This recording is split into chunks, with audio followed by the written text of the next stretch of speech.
Just another day TV.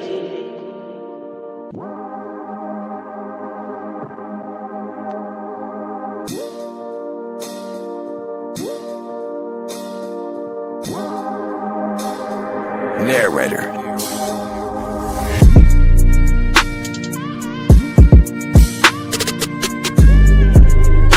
Just another day TV.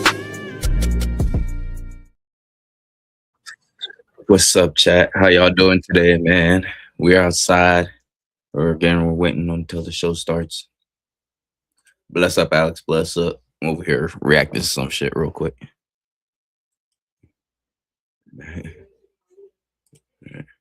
All right, chat. It's El Noche. It's a Mexican thing, man. I feel like someone definitely snitched on this dog, bro. Let's go over here. Cause this man been in hiding for so long and for so fucking long. And for so long. And I don't know where they just catch him and they had the same picture of him from the 90s, the early 2000s, and just find him out of nowhere. They got him in Mexico right now. Mexico Governor Greg Abbott is directing Texas DPS to expand operations along the border. This after a wave of violence erupted in Mexico after the Mexican military killed the cartel boss known as El Mencho. Several dozens of people were killed in the attempt to capture him and the violence that followed. They've been going ham, burning gas station, everything. Man had his own military, bro. CJNG, the El Calisto, freaking army, bro. They are turning up for their dog. And I heard that he made it out, but on his way to the hospital, he succumbed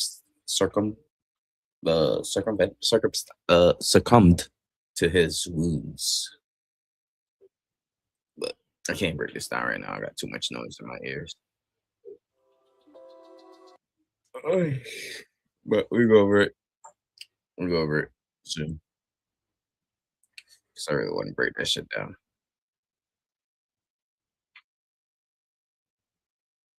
But what's up with y'all today? How y'all feeling? When to start the show? How y'all feeling today? What's up with y'all? How y'all feel about these topics we're dealing with today? How y'all feel about the topics we're discussing today?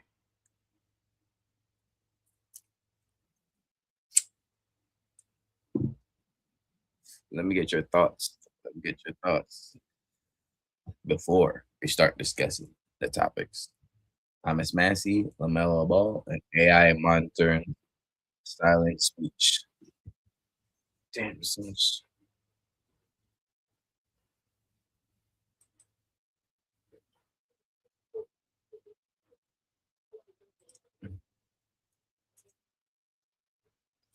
How y'all feel it?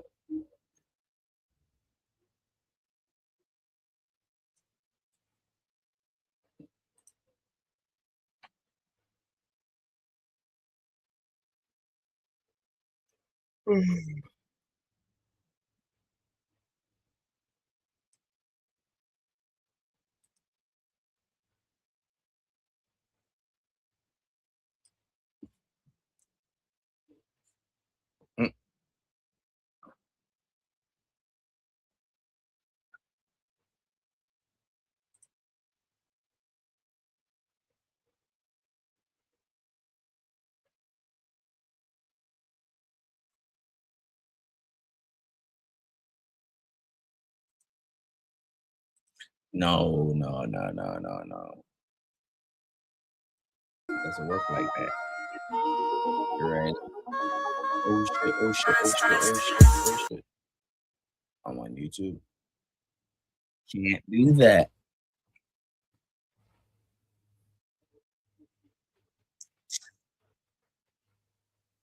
Whoop. Can't do that on YouTube.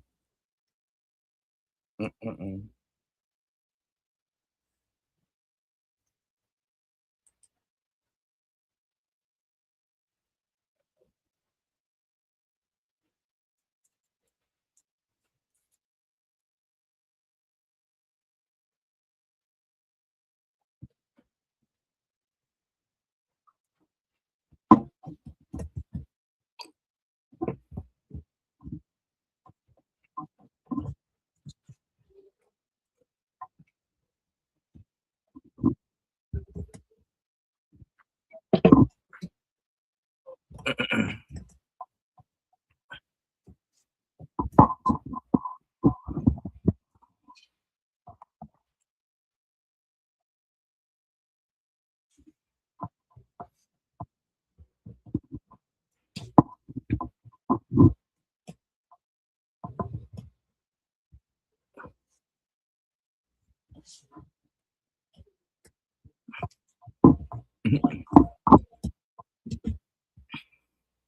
Mandela effect.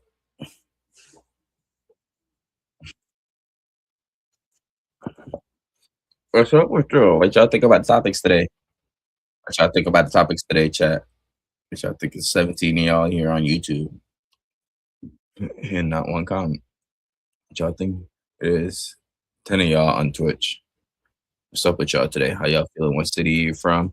Drop y'all city or country in the chat. Drop y'all flags in the chat. Drop y'all flags in the chat.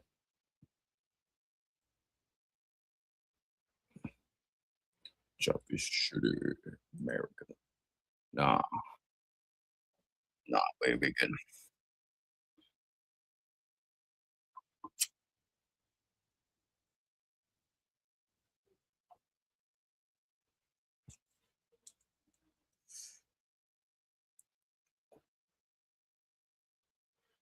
I'll play that too, babe. What's up with y'all?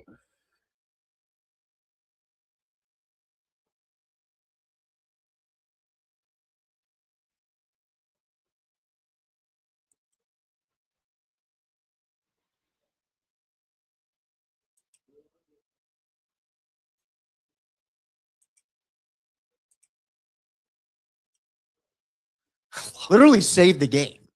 In the Can't let y'all hear behind the scenes conversation. It ain't right. You know what I mean?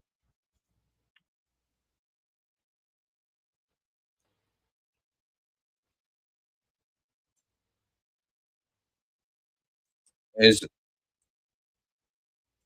Alex, is your X live stream set up? There's a thing up here saying X has experienced issues with live stream posts. Oh, okay. All right, bet.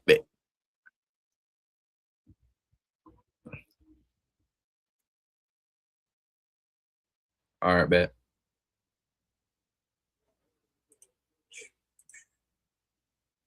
Wake up in the morning. Alive and alive, chat. It's alive and alive, but y'all can't hear it behind the scenes. You start at 8 o'clock. I'm going to X.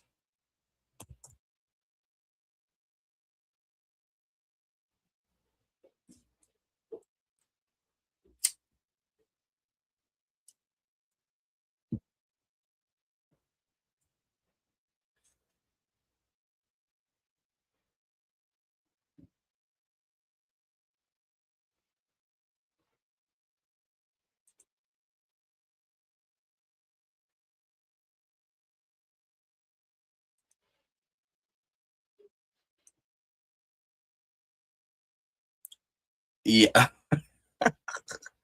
No, you're good. You're good.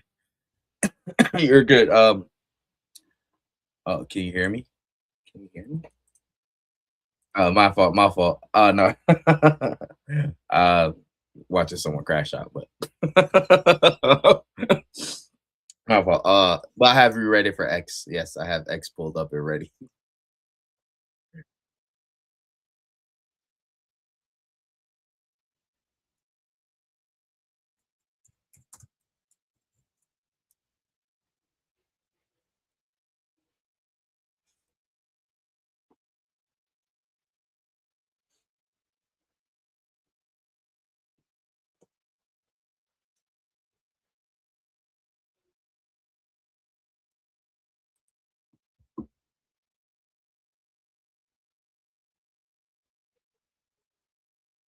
Babe. Do I have any? Did I have any socks when I came to bed? Socks? Yeah. Maybe. If not, can I have a pair, please? Doesn't matter what kind.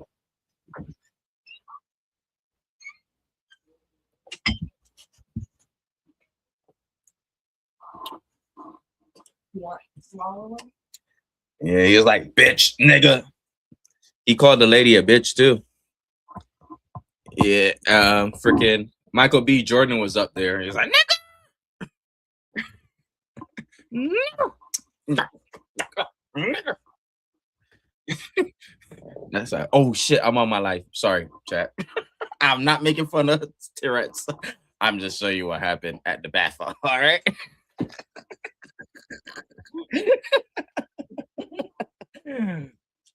I'm just showing you what I thought happened. He was like, bitch, nigga.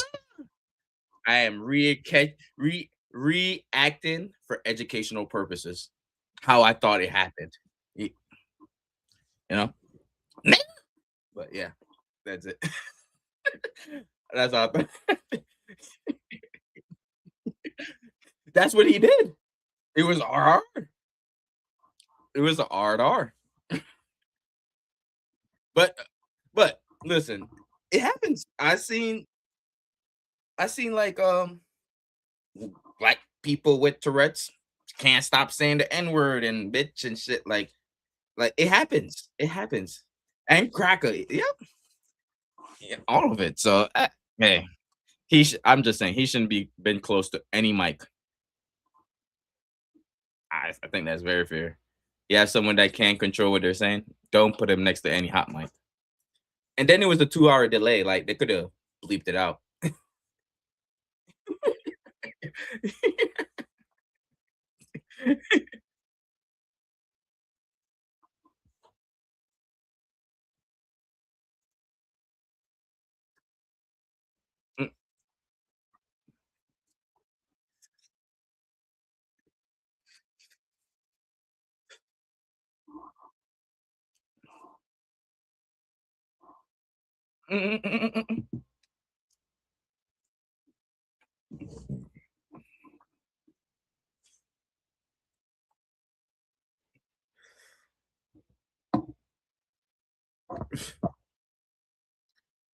All right, chat.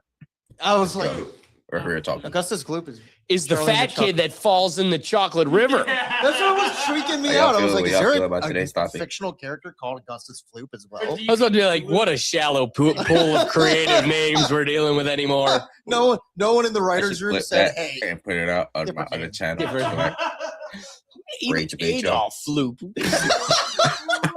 Why you gotta go Augustus? Augustus It's Floop." already been used. Alex and I immediately. That doesn't sound. Yeah, I think you I don't think. crossed some wires, Doug. Pretty damn close. One letter. Who is the thumb guy from Spy Kids? Thumb guy. 45 seconds. Fegan Floop. Holy shit. It's not even Augustus. But you got the Floop. Yeah, you got. I mean, Doug, you were. You gotta half be pretty psyched with the Floop. I thought you pulled that out your ass. I have a good memory. Fegan remember? Floop. This is who I was thinking of. Yeah, that guy. Okay. Yes, no, that is him. Yeah, that's what I thought. Yeah, he was like, sorry, the guy's retarded. Who's ready for a good time, folks? Oh, we haven't any updates?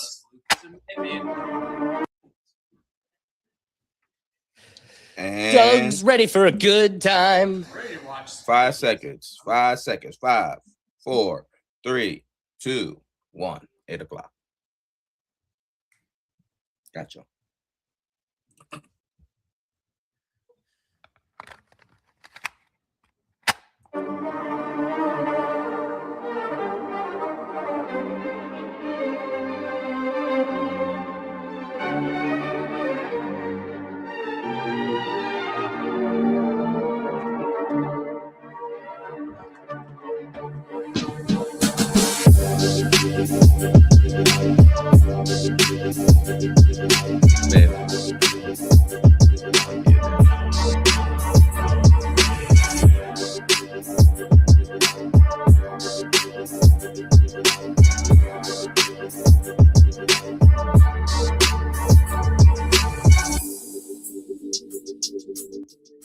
Hey, what's going on, everybody? And thanks for joining us again. We're live, and welcome back to the Rethink Tank Live the show where we question the narrative, challenge the consensus, and pull apart the headlines everyone else just scrolls past.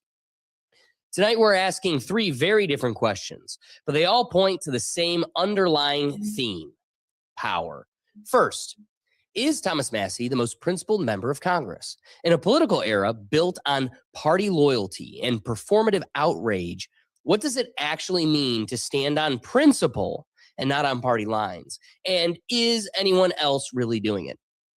Then, LaMelo Ball and the modern American dream. Does his rise represent hard work paying off, or does it reveal what privilege looks like in 2026? And more importantly, how do we define privilege when fame, talent, and money collide? And finally, I really want to hear his angle on this AI, privilege the shit. advancement of silent speech and the facial micro movement technology. We're talking about AI that can potentially interpret thought patterns and subtle expressions before words are even spoken. Is this innovation, or are we walking into a future where privacy doesn't even include your own face? Principle, privilege, and predictive. Let's rethink it. Now, let's kick off the Rethink Think Live.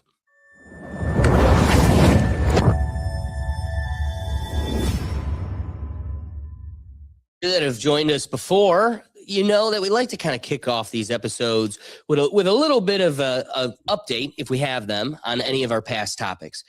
One thing that I finally was able to locate in a clean audio fashion that this is not for really anybody, but for me to sleep at night and just know, because I really do think it ruined the tone of the Epstein Files episode. I have my Epstein Files, series, but we did one live show where we just went all out. And I think setting the tone with a 6-minute video that of Paul Stamets that really just got us to the point I wanted us to display, then realized we didn't even get the clip I wanted. This is it in short form, quick and brief. This is the moment we're living in right now. Going to get weirder and weirder and weirder, and finally it's going to be so weird that people are going to have to talk about how weird it is. And at that point, novelty theory can come out of the woods, because so I wasted everybody's time learning about novelty theory, where really we just needed to get to here. Really, we just needed a guy to say it's weird. It's weird, and you won't be able to hide from it. Eventually people are going to say, what the hell is going on?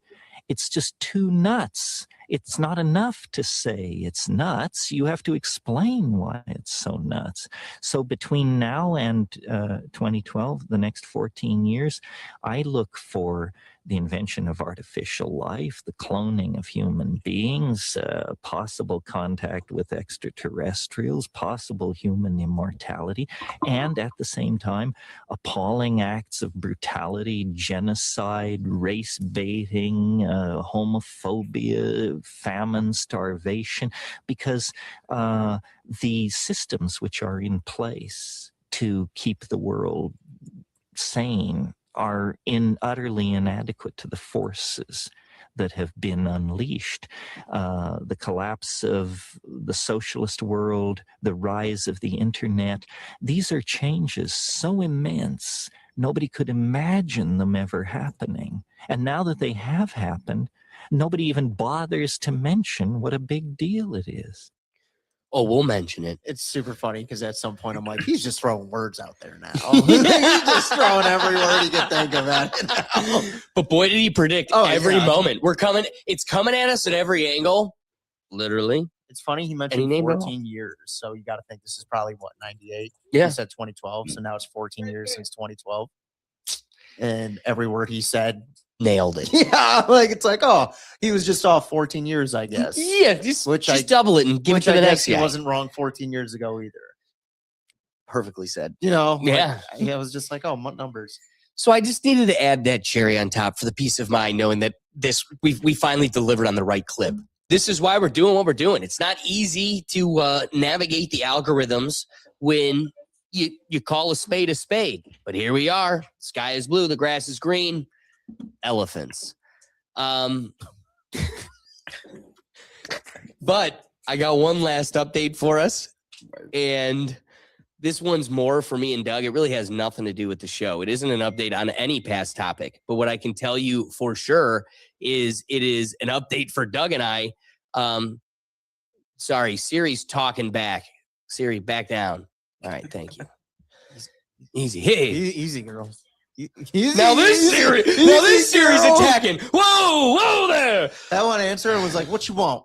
All right, last update. Doug, Miami Important thing. How would you? cannot stop kicking ass. This is the most fun Miami sports has ever been. And we never went to any basketball games when we were there. I went to one. I went to and one. guess what? Yep. That stadium was empty. Speaking of Miami, Ohio, I saw a cool stat. They have the home run leader in NCAA baseball at this point in the season. It's still really early, but at 5 already. Pretty That's good. love and honor, It's baby. pretty good. I'm sure your hockey team's still Love and kicking it. honor to You know what, too? You know what? The hockey players, that's a very hockey school. So the hockey players rule Because you used to be the only Miami. good team. Yes, but now the basketball team is taking the show. Here's a really fun moment that I just want to highlight because the Miami train is rolling. I'm excited. I got a game coming up that I'm going to go to. I got a game tonight as well. So it's the train keeps rolling. Love and honor.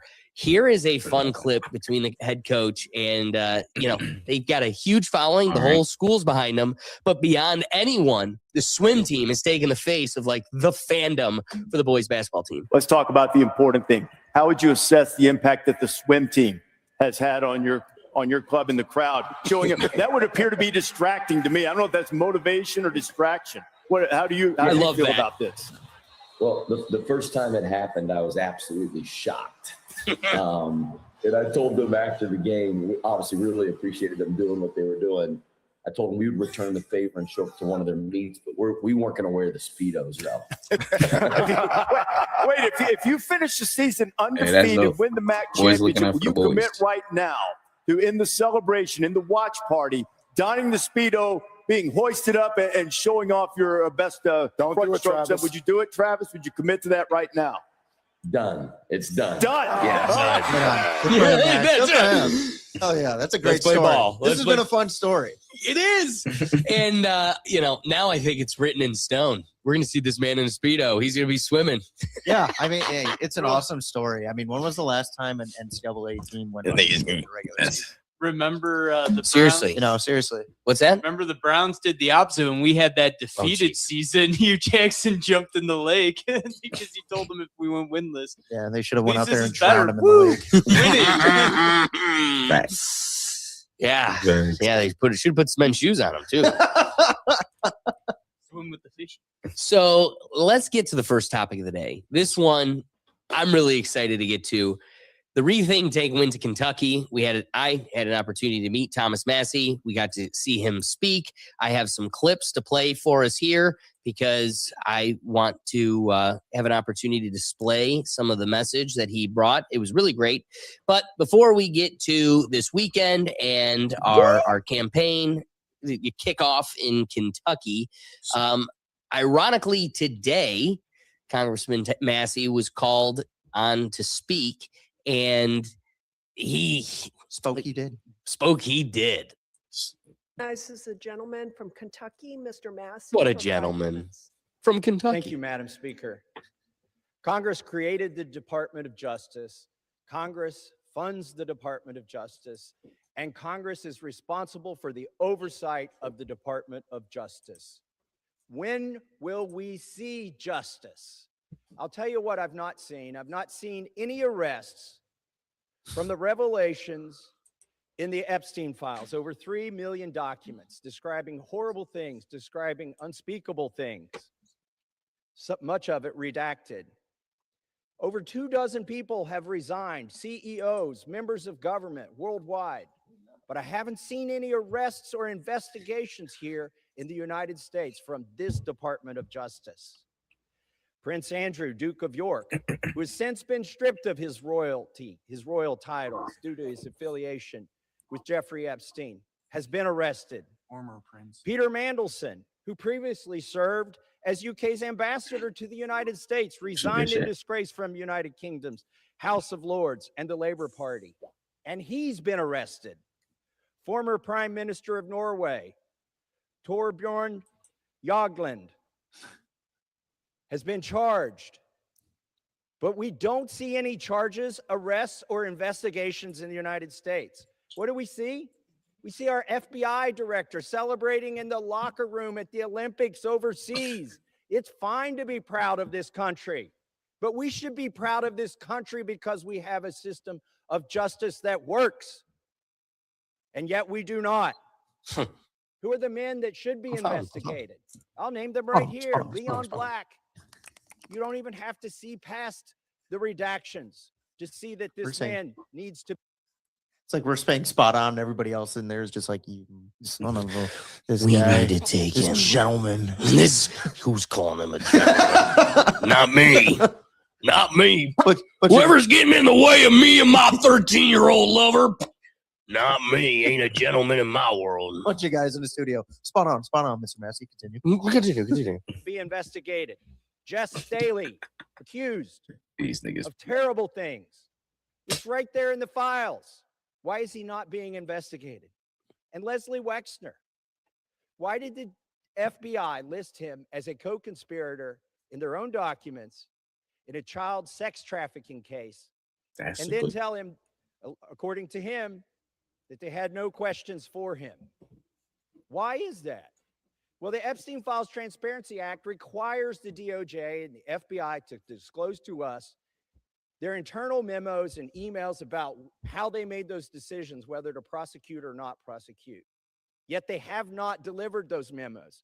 And we still don't have the memos and documents and emails from 2008 to explain why Jeffrey Epstein was given such a light sentence in what would have been an open and shut case of child sex trafficking. Say it. Which allowed him to go back and recommit these terrible crimes, create hundreds of more victims, and ensnare so many other people in his conspiracy. Where are those documents that describe those decisions? We need justice. We want the Department of Justice to get to work, and that's what they need to do now. I actually have one piece of advice, and this is what he should do every time now. So he started off with hundreds, and you and I both looked at each other. It's definitely more than hundreds. But every time he should pull the Bernie Sanders, where he just goes up to like now the thousands, tens of thousands, yes, hundreds of thousands, millions, just make it tens of millions, as high as the national debt. That's what he should do. There were 38,400. That's what I mean. Like that's what I 38 mean. trillion. You should just take it to that extreme. I agree. Keep the same. Everything else. Kick Twitch and YouTube. Yeah. Speech is great. Well, and again, this is why we asked the question: is Thomas Massie the only one with integrity left? I do not want to take away from the fact that, and Thomas Massie says it himself in his speech that we were able to see in Kentucky. One of the things that he emphasizes is this wasn't a lone project. It was a bipartisan project. So representatives like Ro Khanna should be also praised. It's one of those, at this point, I'd vote Democrat. I'd vote for that guy. Yes. Anybody that's looking this in the face, this machine that is laughing at us. Here's what I want you to know. Every time, is it Larry Y'all Fink? disagree, That's chat? the name I want What to y'all say. It's the guy that's always standing next to Y'all Trump disagree with with bald Alex? head. How y'all feel? No. I don't think Drop your that's thoughts in the comments. No, that's not his name. No, dang it's it. not This him. is the BlackRock guy. I know. Dang it. I know who you're talking about. Yeah, I cannot think of his name. He was on the island where he said he didn't know him. Yeah. They went for snorkeling or whatever. Like he did the It's Always Sunny bit. Yes. Oh my God. Just look up the Secretary of Commerce. Is that what he is? Secretary? I'm pretty of sure he's Commerce? the Secretary of Commerce. Secretary of Commerce. They bring up Always Sunny.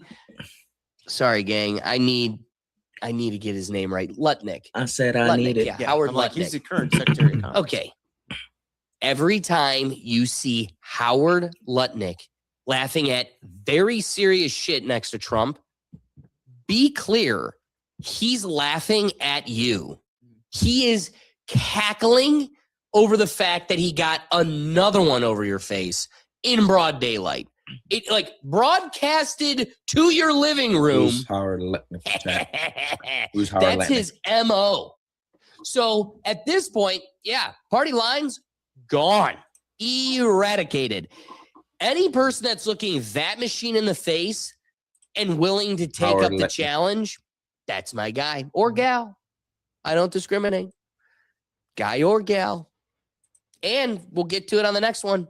Any level of melanin you want or don't want, I'll vote for you as long as you join the true crusade. They got to give it a name. They got to give it call it like the coalition or something. The people. It's us against the machine. So let's get to it. Wait. Call it the coalition of people. The cops.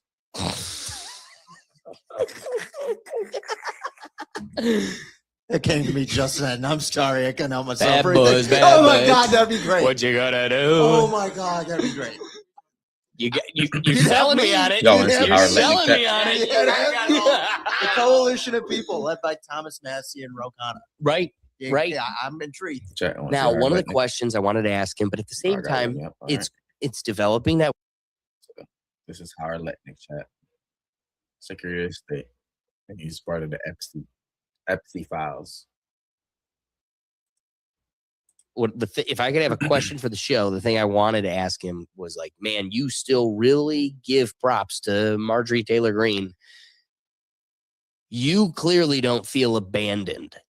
I do. I feel like she held the line up until she now, like Jake and I also acknowledged. Clearly, he's willing to give her a pass because he knows why. The secret reason why she had to step down. The ominous and and so it's one of those like Jake and I, we agree. If she got a video of her kid in a van duct taped, like nothing else said, retire. No one will blame her. Thomas Massie. So clearly Thomas Massie doesn't blame her.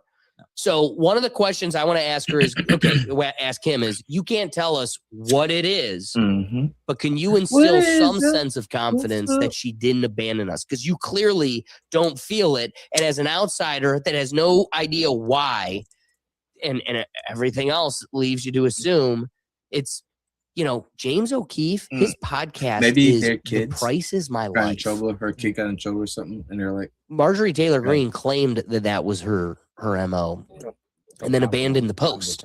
So clearly it isn't. Or something else associated. Right. So it's like, why do you still have that confidence? That would have been the question I really wanted to ask. I like that question. That'd have been a good but question. after hearing him speak, one of the questions that I have queued up that'll be a lot less politically inflammatory and a good softball for him has to do with meat, which is, it's interesting. He's done this bill with the Epstein files, the act, but he has a bill for meat initiatives that also are super exciting. So I'm going to put a pin in that and save it for when we get to it. But if you want to talk about an American guy, like just pure, this was the most Americana experience you could have. Doug, you'll appreciate the fact that when we went, so we're driving past what turned out to be the venue. And my buddy Jake, because we were going to get lunch beforehand, and he goes, what are the odds that's it? And you can see like Thomas Massie signs, and it's like, it probably is. The fact that this thing shared a parking lot with a Skyline Chili. So you probably loved it, Alex. Oh my gosh. Happy, I bet. How about this? It was catered with Coney dogs. Oh. I mean, why wouldn't you? Why wouldn't Yeah. you? So tell me it isn't the American way when the man is hosting his campaign rally in a Skyline Chili parking lot. Imagine if you're doing it like down the road and next to a Swenson's or something and not have them cater. Oh, it'd be. Like, You're that's right. good Great business. point. You know what I mean? It's like that's great business for them. It is. It's just money. It's so before the speech, I just love that he's doing speeches underground reporting. before he kind of gave his. How long? Just before It's you about get like into it? 2 hours, maybe altogether. bad. But he maybe spoke for about an hour, 45 fine. minutes. Yeah. You know, it was solid, very solid. Got to the point, but also didn't exhaust everybody. But as you know, he arrives and just some of the characters you see there, like this guy just straight up pulled rabbits out of his pocket. His wife had one too. And, you know, here's like, literally there's one on his shoulder if you don't see it. And then he handed Thomas Massie one straight out of his pocket. So before Thomas Massie got there, this is under the tent. I'm looking at him and his wife. He's got this thing on his shoulder, a rabbit on his shoulder, and she's holding a rabbit behind him. Then he goes up to Thomas Massie and he's like, "You like my rabbit on my shoulder?" And then just pulls one out of his pocket. It's like, who wants to be the pocket rabbit? The guy on the shoulders living the high life. Pocket rabbit got to be held by Thomas Massie. Pocket rabbit also was in the pocket the whole time. He literally got introduced by Elmer Fudd. That's what this man sounds like. But can we talk about an old white guy in Kentucky with black rabbits on his shoulder with the Jordan dunking on his hat? It's America. Nothing says American more than that. Facts. That is facts. So, you know, before the That is so speeches true. got going, I had an opportunity to speak to the congressman, and it was a great opportunity. We talked about he brought up the only time he was ever in Cleveland was for the RNC. Bro. Which one? Bro, what's on your jacket, bro? I'm glad you noticed. How you Thanks go for bringing it dirty, up. bro? The thing I was going to get to is dog. Come on now, Alex. as I have this whole time talking with him, and my buddy leans in and he taps me on the shoulder. And if you see here, I'm going to go back to the beginning. There's this white post behind me. And the whole time I'm just kind of, you know, like, and there's all these people. Like, I kind of had to weasel my way up there. So, like, I'm getting bumped into it and everything. And as soon as I finish this great experience, he taps me on the shoulder. He goes, "Dude, look at this." And he wipes his finger on the pole. He goes, "The pole is so dusty." And just so you know, you're covered in it. You were laying all over that thing. Your jacket's white. Man, and I'm like, no way. And I looked at it, my whole reporting. back. Look at my butt. It's all over it. You out there doing on-field reporting and in the field reporting and getting messed up, dirty in front of Thomas Massie and stuff. Come on, Alex. Hey, Come well, on. he couldn't see my backside, so that's all that matters. At least the front side was clean and had my debt badge showing. You know what? Hey, real quick though, firm handshake. Always. Good on you. Firm handshake. Rip them in like Trump. No, I didn't even think about it.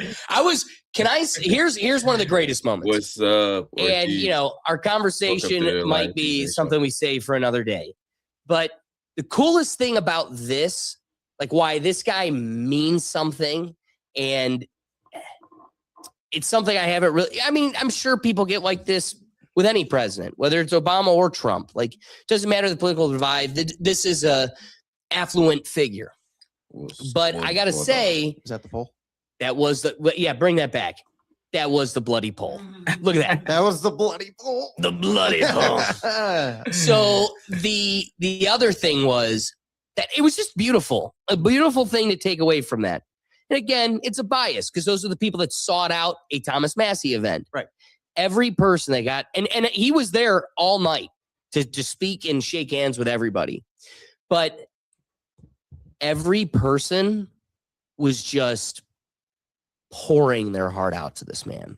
Like I just had a great conversation with him, asked him a question, was able to have a great opportunity. Dude, people were coming up and bringing up legislation I never even really knew about, how it impacted their farms. I mean, just watching every person change. Like the second it was their turn, the gratitude and it comes from somebody that's bound by their integrity. In a world where we don't see that at all. When was the last time you got excited about one of our congressmen? Bingo. No, and that's why I wanted to go out of my way to emphasize the Thomas Massie. I drove from Cleveland. And the thing that we talked about predominantly the whole time there was how much of a shame it is that we're the swing state that's supposed to represent everybody. And I could tell you, I don't feel there is a single person in Ohio that represents me. DeWine is a Benedict Arnold, and that is putting it, boy, you're lucky you got me live, because that's the nicest way I'll ever talk about our governor. That man sold us up a river in COVID, and then I dare anybody, Google House Bill 188, your stomach will turn. Like we're being just packaged and delivered and sold every which way we can. And that starts at the top. That's our governor. Then you look at any of our congresspersons, senators, and House of Representatives. Doug, I know your teacher was one of them now. They all suck. Yeah. Bless up, brother. I hope you have a great day, bro. Welcome to the Yeah, what a lame-o. But you look at this and you go, I had to travel to another state to thank another guy for representing those people because at least somebody's getting represented. Enough that it was just over the border too. Like that was the fantastic part. Down to the bottom part of that, which is not like a long state, but it's not like going from Cleveland down to there is what 4.5, 5 hours. Yeah, regardless. Yeah, 4.5 hours. I'm sure to go through all of Kentucky probably takes about 2-3 hours at most, but still, it's not like you had to add. that Now on you're top doing of it. 8. Right. So no, really. So cool. it was a great moment. Hey, But now let's kind of get to. I have Glad some to of have the you in the building, speeches my brother. that he or you know. Much love, bro. I have Thank you series for of stopping by. clips from his If you enjoyed speeches that. because I do think a lot of his positions were noteworthy. And if you want Real to quick, comment on the show, looks you like can the same definitely size as jump you. over on the Notice that. look at my You know, description. well, it's funny. Oh, Whenever he's you Their he's channel not a is there. huge You can guy. But whenever you see them go over on there the and be in the floor, it's comments kind of too. hard to tell Oh, exactly. can I also, I don't want to Dave Portnoy the whole They'll pop it up on situation. the stream Everybody if you have take a note. question. I'm standing on a little bit of a curb. Oh, are you? Okay. I couldn't So- tell. I was going to say, I was like, yeah, I mean, I'm not Dave Portnoy. I don't need to be a midget that thinks they're big. I know who I am. I'm this tall. I mean, I am. But you don't think you're big. That's what I'm No, saying. but that's I'm the not. thing. I'm not someone that thinks they're big. I know what I am. But it's always one of those things when you see them So like, just think, like, the extra landing strip of forehead that I have over his head is really just the curb. but that's the thing. It's like you always see Look at that forehead. Damn. You always see the videos of them like on the floor Yeah, talking. You this can't really get a gauge on how tall some of these guys actually are, unless you look at them and you're like, that dude's just tall. Right. Unless you get up check and be like, that guy looks at least 6'5". So it's kind of interesting. But it was just awesome. He's such a great guy. And let's get to some of the positions he presented because I think they only even get any better. Oh, He looks like a dude from Southern that's Ohio. the bunny. Yeah, You know what I mean? he looks like one of us. Yeah, just like a he guy. just You know what's just a cool dude. is a guy like this can here we'll just do it one last time. But the fact that a guy like this can come from stripping his field. I was just prepping my tractors He and looks like he was stripping my working the field. farm this morning, and then in the afternoon had to put the suit and tie on. Dude, they got a Lincoln. Yeah. Guy hopped in, showed up to this, was like, "Hey, let's talk." Do you know how little you have to prepare? How much memorization and hard work it takes when you're just being yourself? Do you know how funny it would have been though, is if your whole world got turned upside down and he shows up on some like military helicopter and you're like, oh, I wasn't expecting. Is he a psyop too? It would have been so funny if you came back and been like, dude, there was like 3 helicopters and he was in one of them. Like, it was really weird.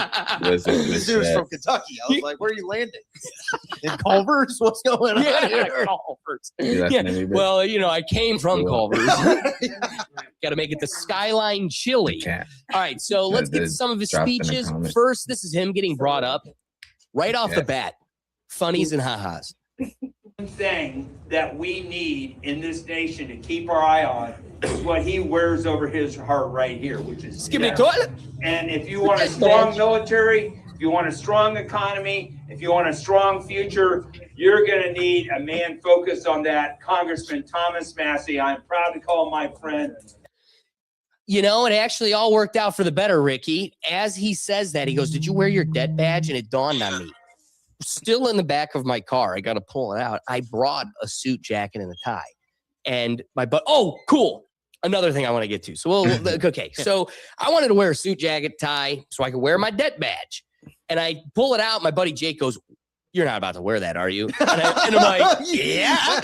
And he's like, "Dude, they're going to think you're a staffer." And I'm like, "Even better." And he's like, "Whatever you want to do." And I go, "Well, I have to wear my debt badge, so I have to." And as I'm talking to him, I'm wearing a Callaway quarter zip, literally pretty much what I wore to work, but the gray version with a polo underneath. And he just like puts his fingers in the breast pocket. He goes, "This one has one." I'm like, "Oh, well, I guess I'll wear this." So I guess it's a good thing my black pea coat took the hit and not my suit jacket, because that would have been an even bigger bummer. But speaking of which, I wore golf polo, pullover. Yeah, look good. Everybody else, all Cowboys. Yeah. My buddy Jake is in cowboy boots. And I looked at him as we were waiting. You know, we got like a half hour before the thing starts. We're under the tent. And I just look and I'm like, dude, every single one of these people also have cowboy boots. He's like, what did you expect? Yeah. I would have fit in, bro. Okay. It's Kentucky. I would have fit right in. You would. Oh my God, Ricky, you show up in the hat. He would have too. sought you out. You would have been like one of three. You're wearing the hat too. Oh my God, that's amazing. So we're getting ready for this thing. And my buddy Jake, which is totally on brand. Like, of course, he had his concealed carry. Why not? Why wouldn't he? It's Kentucky. Always. So I want to acknowledge he's going to get to it. So I'm going to save all the punchlines. But I want you to know what's going through my head. I got this really tall guy next to me who's got a piece. And I'm just thinking to myself, man, we need this guy to live forever, if not at least another decade. Like, it's the only chance we have. If we lose him, I don't know who else we got. And that's been on my mind for quite a while, because I just feel like they've taken out the most significant figures of our history. How hard would it be to take this guy out and then just it's like if I could go back in time and take out baby Hitler, Bibi Netanyahu's like, if I could go over there and take out Thomas Massie, it would just all go away. Where is he? Next to Skyline? Oh, and again, dude rolls up in nothing but a Lincoln, and there's one cop car there, pretty much. So the whole time I'm just like, man, severe lack of security. I am shocked. Like, hey, Doug, do you know any of the names of like the people that just like lunged out at Reagan, or like, it's not Lee Harvey Oswald, but the guy that got Lee Harvey. Jack Ruby? Yeah. I'm standing there thinking like this Ruby camp. was the guy who stopped him. The person who got shot, part of Reagan's staff, and that's why we have the Ruby law. Regardless, you're just Doug, thinking like, man, there's a lot of faith in this crowd, like that nobody's going to do anything crazy, because there's nothing. We're all just standing under a tent, and the guy it was like 1820, like, the government, baby, the Constitution. Did you like start running the numbers up through your head of who else has? I don't want to spoil anything. Let's bring Thomas Massie onto the stage. The way he acknowledges this, so just know that's in the back of my head. It's good. I like how I'm looking forward in your to head him going into it, and now you're standing in front of him going, "This is." Wait, no. I've been thinking about the fact that there's a lot of interest in taking him out, and then my buddy's just got one, and then I'm just standing under a tent, and we're all just hanging out. Like, I could touch the guy, I could touch the guy with the thing. I could pet him, and I could pet the thing on his hip. All right. getting up there and telling us, come on up, Thomas. Steal your money. Yeah. I don't know if you can hear my laugh throughout any of it.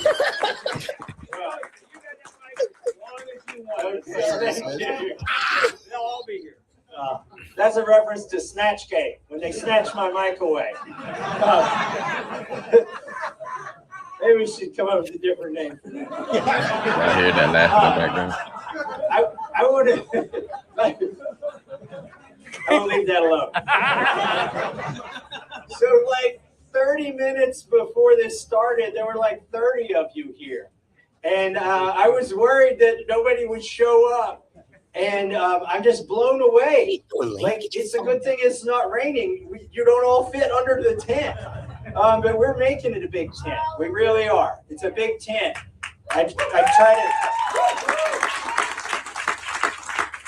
What do you think Alex is saying in the background chat? Sometimes they get mad at me in DC for how I vote. I don't know. And I point out to them, I'm like, look, 219 of you voted a certain way, and you represent half the party. And I'm the only one today representing the other half of the party.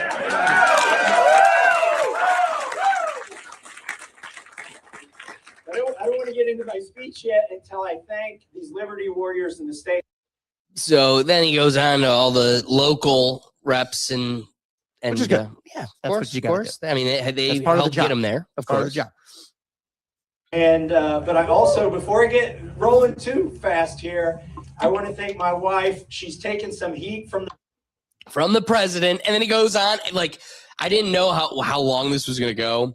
So then he starts going into all of the derogative things that Trump is saying about her, and that. Well, here.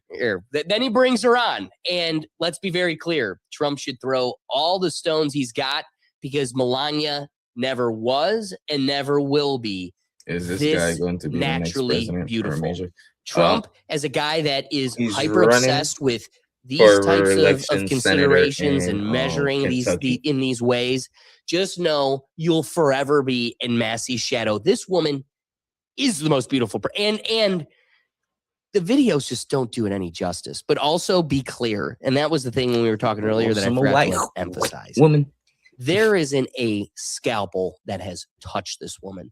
And I think that's what further enhances it is we don't have this anymore. Just Americana beauty. This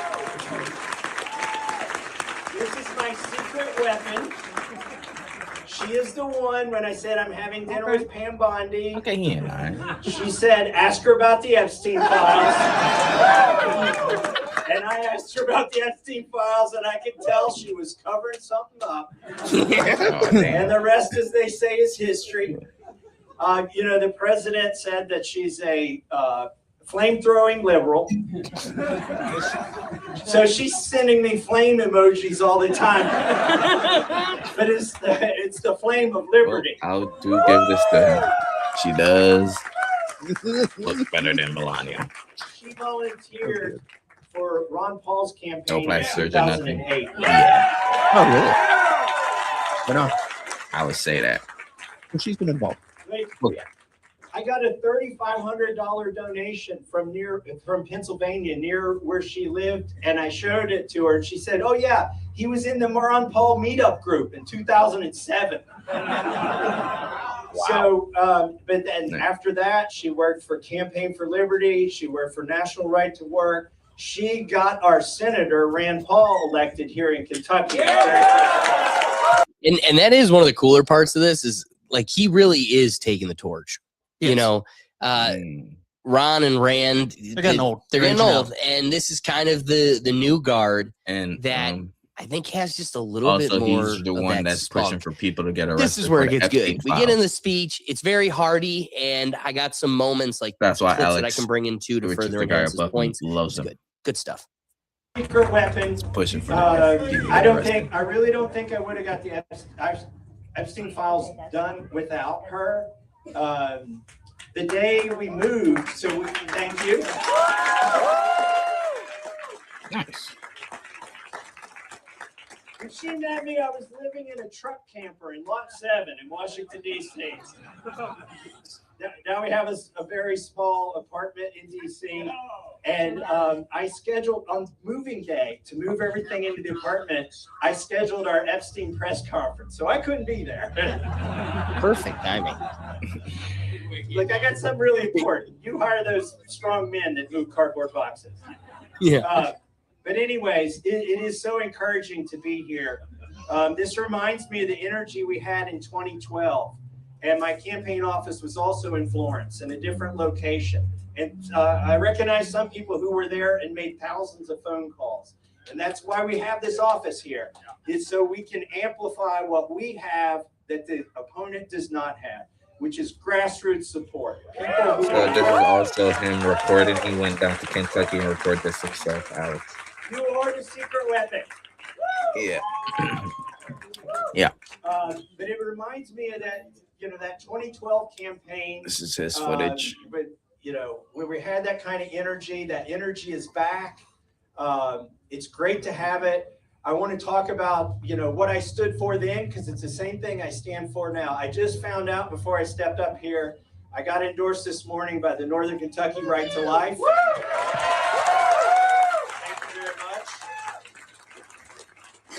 100% voting record on that. Also, we just came from a gun store. Yeah. I hope you're all packing. Like, this would be the worst place somebody would try to do something. Wait.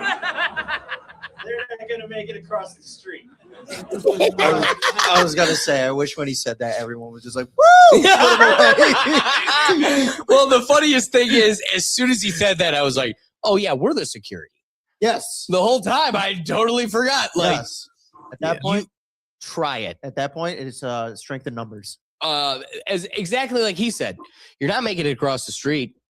Like, No, might have got me, but we got you. So- we got you too. So Thomas Massie is a Democrat that's running for re-election in Kentucky. you know what? We're gonna put a pin in that. Yeah. Can I Okay. answer that here shortly? All right, Because gotcha. he literally gets to it here in like a minute at the most, where he acknowledges a viral clip that kind of presses that consideration. Okay. And so, I'm chair of the Second Amendment Caucus in Congress. That's a very important issue to me, just to talk about a few of the bills. Actually, I don't have time to talk about all the pro-Second Amendment legislation I've done, but the one that I think is most important is national constitutional carry. Hey, Alex, you see that you're not the only one from Ohio, right? Because this lady back there in the red got an Ohio sweater on. I know. I noticed that. Well, I'll be honest with you. She stood out for another reason. I was Hey, like, of course, chill you out. put her back. Chill out. Well, It's just Ohio the sweater. reason I said that is because I was like, and for the longest, I was like, it's all white people. It's like a rally. And then I was like, of course, they threw her right behind the stage. Hey, sometimes for the people. Strength in For the people. Strength in numbers. Well, you gotta show it's not just all glowing. It's optics. We've got diversity. Not as much diversity as I think we would have hoped, but it's also Northern Kentucky. I was like, it is Kentucky. Like you It said, is, everyone's in cowboy boots. Everyone has a farm Who here. don't understand Northern Kentucky? That's country. Skyline is a night out. It is. Country. Well, I gotta tell you, you could go like 20 minutes, but Skyline was just about it in that area. Let me ask you, is there a Number Dollar farms. General nearby? Oh yeah. Mm-hmm. Nice. That's where we get the groceries. Those are true salt of the earth people there. We have a Dollar General right down the street. That's what I mean. Salt of the And earth guess people. what? You're also salty, Doug. You are it. Not as salty as the people that don't want sheets. Oh, jeez. Oh my God. Intended for you to have to ask, Mother, may I, pretty please, may I exercise a constitutional right that is actually a God-given right?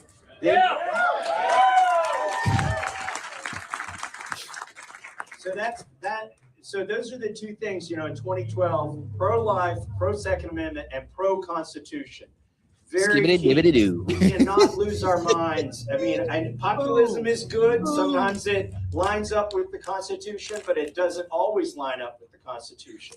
I have 3 tests before I vote for anything. First in at tats. Washington, I was like, I okay. love this. These are the 3 considerations before he makes his vote. Number 1, can we afford it? No. Most of this stuff we cannot afford. Okay, even if it's a good thing, can we afford it? Number 2, is this a state issue or local issue, or should we really be doing this at the federal government? Because a lot of the founders intended, for instance, things like murder. Murder is not a federal crime. Like, the founders never intended for murder to be a federal crime. It's kind of mind-blowing when you think about it. And then the reporters may come out of here today and say, Congressman Massie's for murder.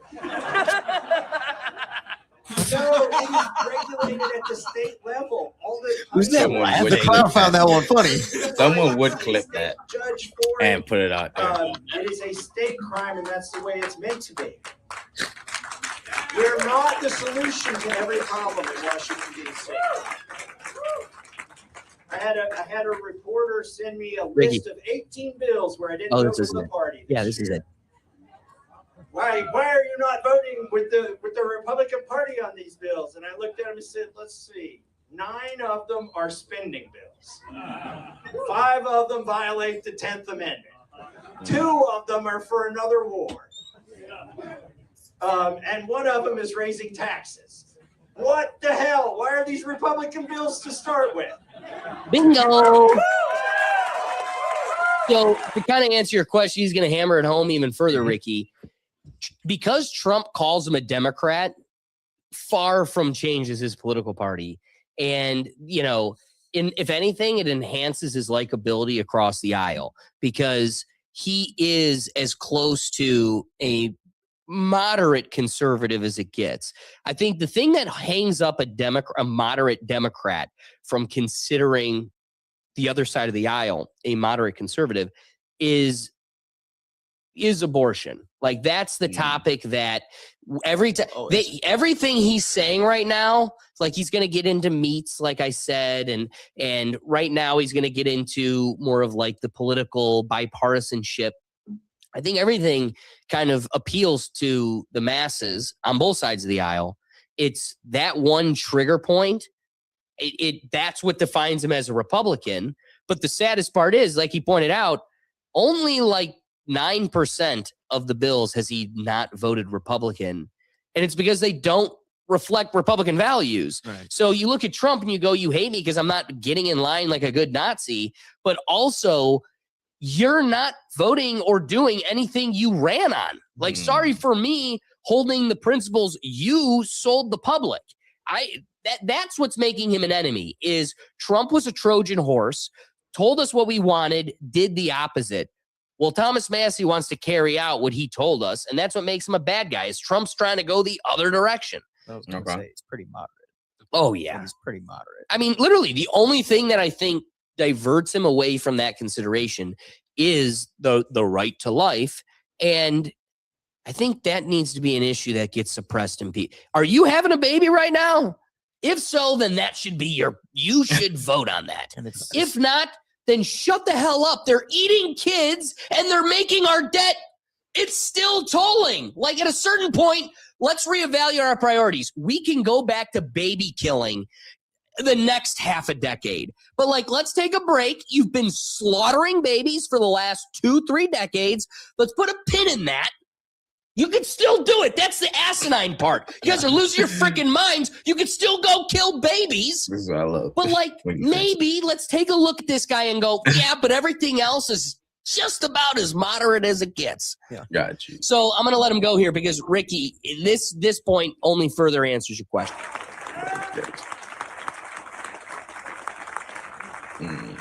I don't know. You saw some video, it kind of went viral. There was some guy in the hallway trying to get a gotcha moment. Let's take a quick look at that gotcha moment. Ricky, I don't know if you had a chance to see this, but it's pretty great. Party affiliation and Democrat. I thought you did. I vote with Republicans 91% of the time. And the 9% I don't, they're taking up for pedophiles, starting another war, bankrupting our country. Dude, tell me that isn't perfect. Yeah. The only 9% I don't is when they're protecting the most evil scum of this earth, exacerbating our debt, or harming the society. Whoops. How dare you? 91% of the time still votes Republican. So That's the problem still an is A. it's a narrative. What's that? That's still an A. That's still an A. Like technically. An A plus Republican. A minus Republican right there. It's an A minus Republican right there. We went blue ribbon. That's an A. Blue ribbon's an A plus for us.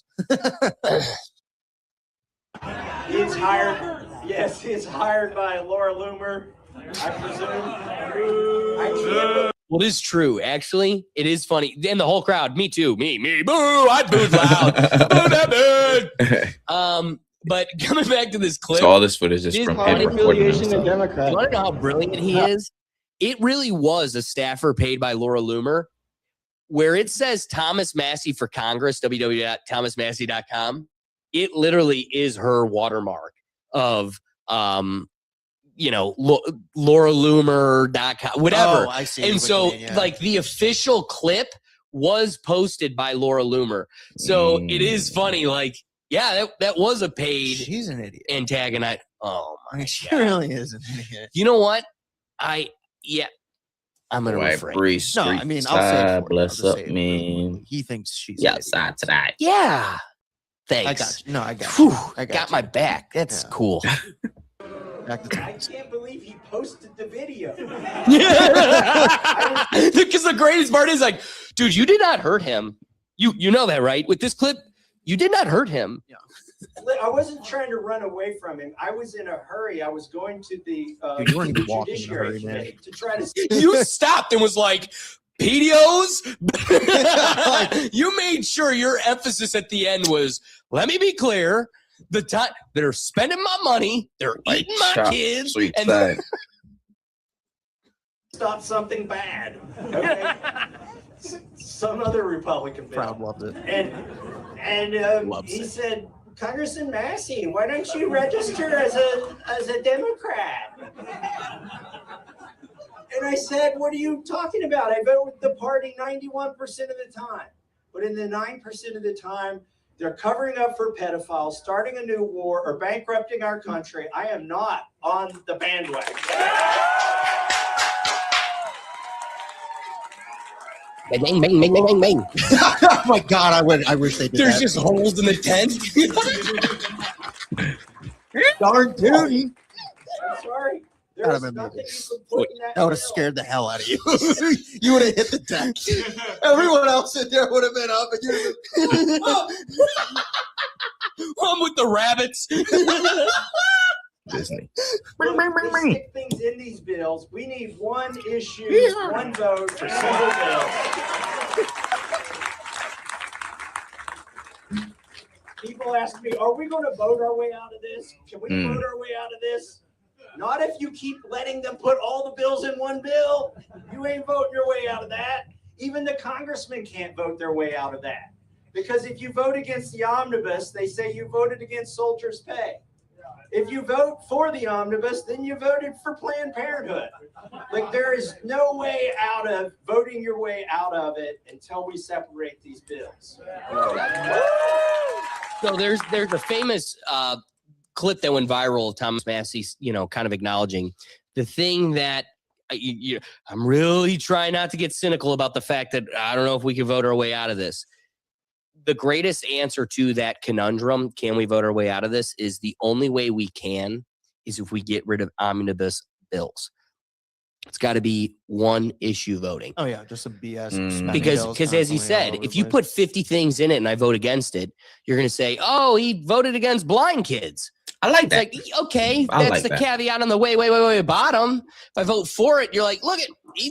I like that because I never understood when everybody say a bill just passed, and then it's like, oh, but did you read page 348? I'm like, why is there 348 for one bill? Like, I thought it was just one this stuff thing. Through. They only push one agenda and hide everything. That was a big thing the administration ran on, like saying, look at what they've been putting in these bills. Here's the deal. You've got butts in seats. You got that, right? There's over 500 congresspersons. You've got butts in seats today. Do you know how quick it would be to be like, blind kids, aye. Murder, nay.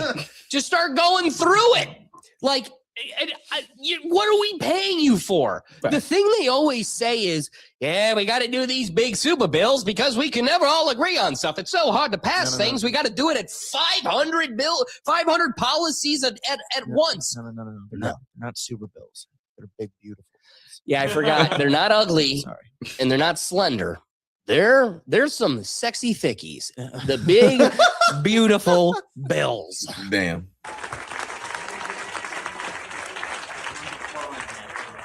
And that's when they do vote. Let me tell you about a time in 2020, March 27th of 2020.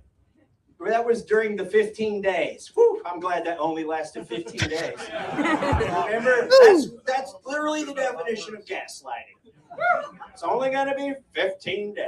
That's all we need from you. Turn over all your rights. Quit traveling. Don't go see grandma. It's 15 days, and we'll stop this right in its tracks. I could tell they were full of shit from the first day. I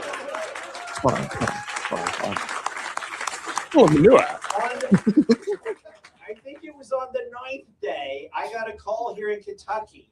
They said, stay home. We got it under control. We're going to spend $2.2 trillion. Nobody has to come to work. We'll do it by UC, unanimous consent. Listen, I've objected to post office namings. You think I'm not going to Stick them, send them on their way, right, Doug? I got my car and I drove overnight, and I got to Washington with the CARES Act. And everybody, by the way, it polled at 81% popularity among Republicans. And people thought I was committing, political suicide. I thought I was too. I asked my top 2 staffers, I said, I'm about to get my car and go in my career, and none of you are going to have a job. Are you okay with this? And they said, we don't want to work for you if you don't get in your car and go do that. Woo! Kentucky's my people. I was going to be like, they're all like, no. So I did it anyway. They're on the 9th day to slow the spread. And I said, I'm going to object here in about 30 minutes if you try to do this. And they didn't want it to fail. So they said, are you serious? So I'm serious as a heart attack. I've been sleeping in my car, eating pretzels and peanut butter for 2 days to pull this off. And so they reassembled Congress. They had planes, the airlines were shut down. Everything was shut down. They had to fly like Delta jumbo jets on the route that wasn't even going to take off that day. And they had 2 people in it, Nancy Pelosi and somebody else from San Francisco. But they all got there. They all hated me for breathing air. They had to do their jobs. I was so glad when Martin Taylor Greene showed up. This is why you gotta love Doug. I had to work during the pandemic. I guess I don't get it. This is why you gotta Nancy love Doug. doesn't have to work when there isn't a pandemic. It's a hard knocks life, baby. CNN called me the most hated person in Washington, D.C. Oh, I forgot. That's the first time they got the news right. But when Marjorie got there, You got a Thomas Massie shirt. I was just the most hated man. But now I'm back to the most hated person. She's gone. You got the Massie shirt. Where you bought it? You're so happy. I'm sitting there. I know some of you heard this story. But I was sitting on I the guess floor that's of the what you House get when you ready to do object to the bill. underground reporting. This is President all his calls me, footage, by the way. and He I let shot it go to this. It's not no voicemail. TV channel or anything. Called me I would. again. I let it go to So voicemail. shout out to the guy. I'm Alex. convinced, actually Right now here. thinking back on it, Shout I out didn't to think Alex. this way at the time, but I think they were trying to distract me from objecting because it was about to happen. And they knew if they could get me off the floor, they could just rush this bill through. So the president went to voicemail 3 times. I finally caught a break in the action, went out to the lobby, and I called him back. And he said, I'm coming to you like you've never seen. Never in your life before have you seen the way in which I was Good as like I'm more popular than you in Kentucky. And you know it. Damn, he's doing a good job of imitating Trumpster. And you're gonna lose. Well, I didn't lose. Fuck yeah. The whole thing has just been a giant dunk on Trump, which has been kind of the highlight. I'm going to skip the meat legislation. That's going to be the last one. So the third and final topic that he had, that'll be our transition period here, is the Epstein files. So here is Thomas Massie giving a little spiel on the Epstein files. Never heard of, called the Epstein Files Transparency Act.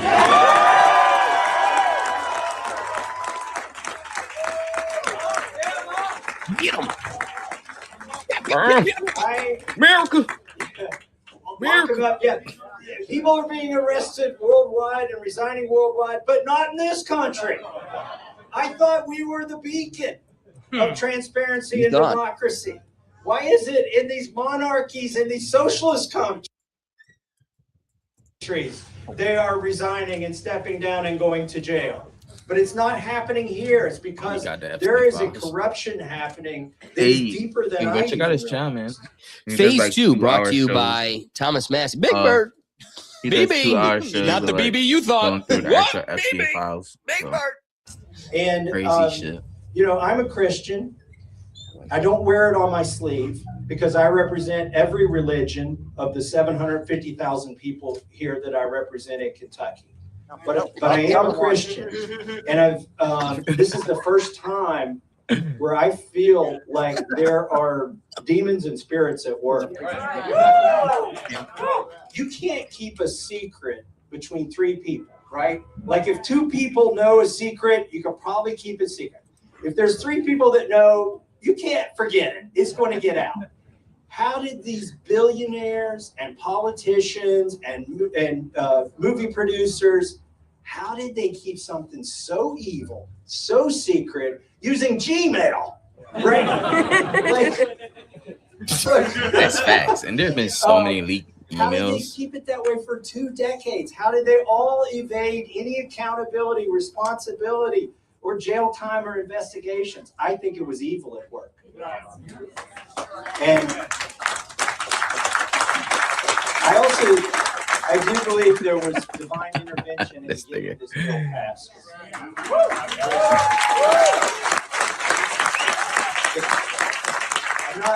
I'm not taking more credit. I'm taking less credit when I say that. I'm just the person that put it in the hopper and laid siege to Washington, D.C. for 5 months.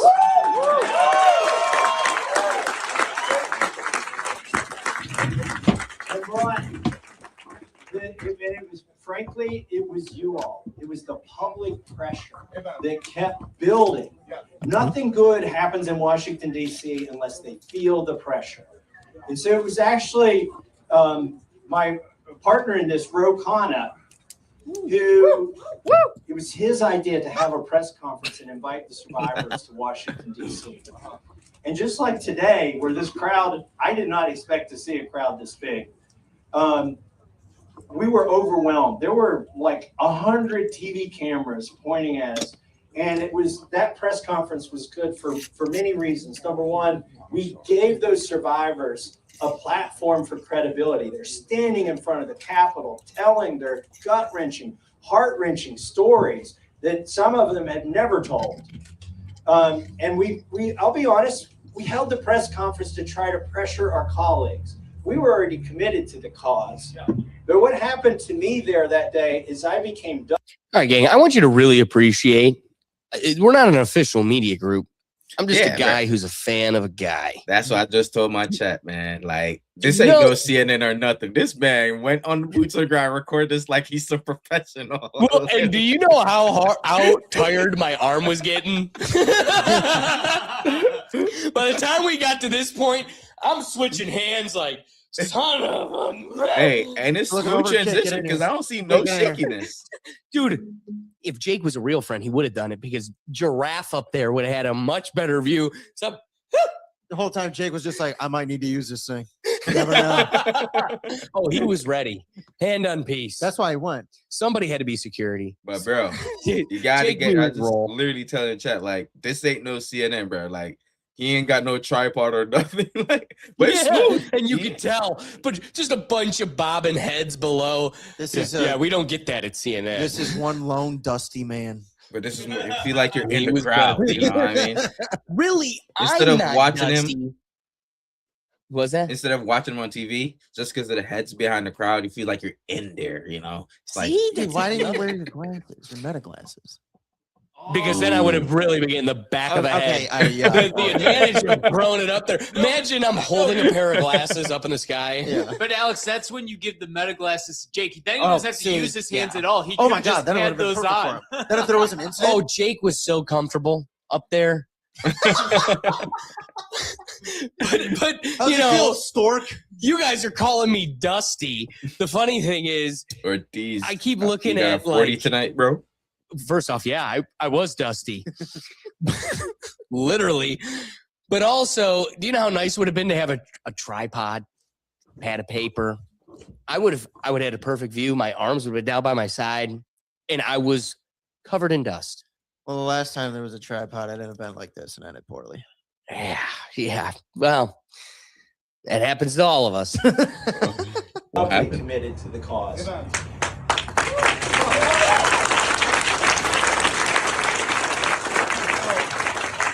Hey, knowing that I'm getting shaky, Will's over here like, knowing at this moment that I'm getting shaky, I want you all to just appreciate still pretty steady. I'm waiting for you to just Speed it up, Thomas. Please get to the good part. Hell no. This is the good part. Doug, you're missing the good stuff. And I'm going to try and say this without having tears in my eyes. But I realized there's a special kind of evil that was going on in the Epstein sex trafficking. And it's one thing for somebody in a position of power to take advantage of somebody, to molest them. Maybe there's an age differential. That is bad. That is evil enough.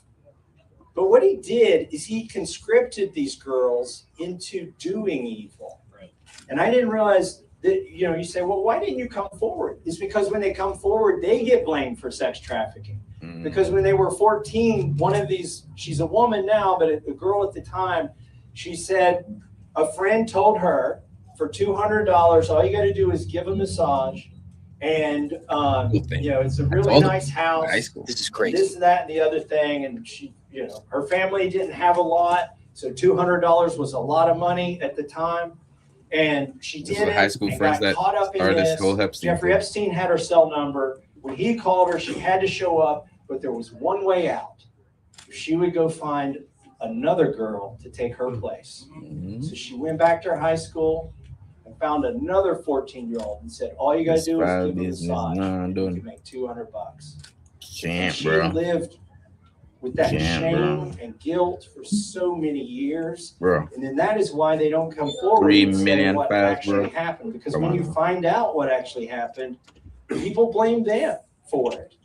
And so, anyways, that's when at the press conference, I thought, dang on, we held this press conference to try to convince my colleagues. Now I just got convinced I cannot let up. Not 1 minute can I let up. So we got one more piece here, but he goes further into the Epstein files. But with all the considerations, I think we've all kind of exhausted the point. If you want to see real, journalism, actually digging up the Epstein files, go check out our series here on the Rethink Tank. Each week we've been kind of going through the tips and tricks and things we've been finding on our digs. So that way you don't have to start from scratch and rediscover it. We're the human hive and we're not going to lose. So last topic I have from Thomas Massie is one that I really didn't know about. As somebody that's in these trenches, I'm not full. Hey, make sure y'all go watch my episode I did with him when I went to Cleveland right here. Right here. Yeah. But Epstein files, let's see where it's at. Look, 1, 2, 3. 3 episode. What? That's over 5 hours of Epstein files. And we was live for 2.5 hours.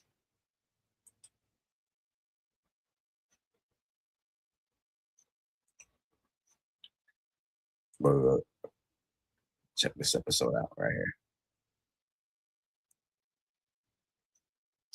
But, we're maybe things will actually happen in government. Issue.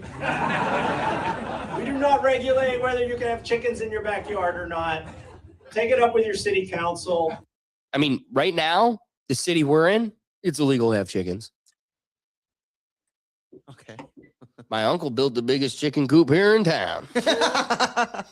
Man. Come get my Why is that though? Because America sucks. Are you just no? I don't know. There's a rule for everything. I know there's a rule for everything, bro. So I was like, if you knew the specific reason, like did some chicken get out back in the day or something, they're like, we can't do this no more. They don't want independent sustainability. That is the underlying truth. A lot of it will be, well, this is a community that's trying to avoid, whatever BS they come up with. It's gawky or, we're a higher end community, whatever BS they come up with. The truth is they don't want sustainability. A parallel that runs with this, Ricky, did you know every tree that is planted by the government has to be considered a male tree? Therefore, none of the trees have fruits. So the effing trees I'm paying for heaven forbid it pay me back and fucking feed me. Yeah. Like, that's our government. Your government hates you so much that they'll take your money and go out of their way. Bro, that would never fly in Jamaica, bro. Trees that don't feed you. Imagine in Jamaica they saying don't grow a mango tree or a breadfruit tree or a ganap tree near your. Oh man, that would never fly, bro. Oh, that's crazy. Yeah, and here we let it happen. We let them eat our kids too. It's wild, the shit we let them get. Is this we like nationwide? A Second Amendment just so they don't do this shit, and then they do it in our face, and then there's Lutnick. Is that like nationwide? Because yes, it's in most, yeah. It's the federal policy. So where the government plants tree, you might have a local tree initiative that, like, Cleveland Municipal is planting apple trees along whatever. Yes, there are initiatives, but the general policy is that all trees planted by the government have to be male trees, so the constituents don't get free fruits. Wow. Yep, dude, we're sick. We are sick. For your state legislator. As some of you know, I have built a chicken coop that moves itself across the grass. It is awesome. It runs on supercapacitors. It's called the Clux capacitor. MIT grad here. So I'm hopeful that Steve succeeds, and then I could market the Clux capacitor. But I do care about food freedom. And I don't know if you saw yesterday, there was an executive order declaring glyphosate, which is Roundup, to be essential for national defense. And that is so that it can have no liability, that it can't be, that you can't, if you get harmed by it, you can't sue in court. Judge Brueggemann, is this, I think it's is it the 7th Amendment that guarantees a trial for things over $200 or something? Anyways, $20. Okay, been some inflation. They never imagined the Fed would exist, right? They thought $20 in the Constitution would still be $20 today. But they're taking away basically a constitutional right, which is your right to redress in courtroom. That if somebody harms you, that you should be able to take them to court and then have your day in court. Well, they're trying to take that away. By the way, the PrEP Act and the vaccine immunity, which is similar to the PrEP Act, I call it medical malpractice martial law. The federal government has said you cannot sue vaccine manufacturers, even the mask manufacturers, anything like that. That's crazy. That is wrong, but they're trying to do the same thing with glyphosate. And I say give them a straw and let them drink it, right? So I don't know if you guys are aware of what's going on right now, but the president, the one that's looking out for us, of course, is trying to call glyphosate a necessity to national security. Therefore, any side effects or negligent lawsuits that would arise out of this, you have no claim to sue. They have full immunity. So just like the vaccines where you were a hamster experiment for them, and then they removed all liability, the depths of, that's it. So I do want to play one clip that I do have from, you know what? We're just going to share the screen. It's going to be quicker that way. I have a clip from RFK Jr., which at this point, I'm heavily convinced that guy is the face of conflicted people, because that guy is goddamn. His first wife was best friends with Ghislaine and then wound up unalived. Whoops. Yeah, in a whoops email. Oh God, he's talking for 2 minutes. So here's one thing I do want to say. For how much we knock how this guy talks, do you guys recognize, besides Thomas Massie, he's like the only one with good stuff to say? Yeah. Like he's the only one fighting for you and your health. Just saying. So here I'm going, and trust me, it's tough to listen to. I get it, but I want to emphasize, I wouldn't be shown if he didn't have something great to say, but sometimes some of the most valuable things come in those packages. So try your best, but it's about the glyphosate. Get Thomas out of here. All right. It's about the glyphosate. Oh wait, you won't hear it, right? Nope. I gotta share the tab. That's where I messed it up. Sorry, family. Tab. Playing it right here. You know, we outside. Let's start this man over. In 2006, they discovered that Roundup was a desiccant. So that, and what that means, if you spray it on a crop, it will actually dry out the crop. And one of the big enemies of the farmer is that if there's rain around the time of harvest, their crops can get wet and then they get moldy and then it ruins the entire silo. Yeah. And so what Monsanto did is they began telling farmers, spray this on the crop, on your wheat, right before harvest or at the time of harvest.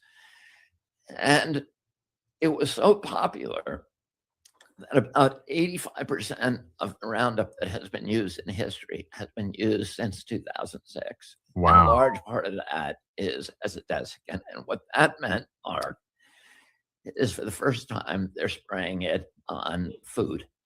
Yeah. Right at harvest. Yeah. And for the first Not time. early in the season when it may have a chance. And that, he's going to get to it, but this is where the gluten intolerance came from. To wash off, but actually just before you're going to eat it. Right. And they're spraying it for the first time on wheat because there was no such thing as Roundup Ready wheat. Yeah. They started spraying it on wheat as a desiccant.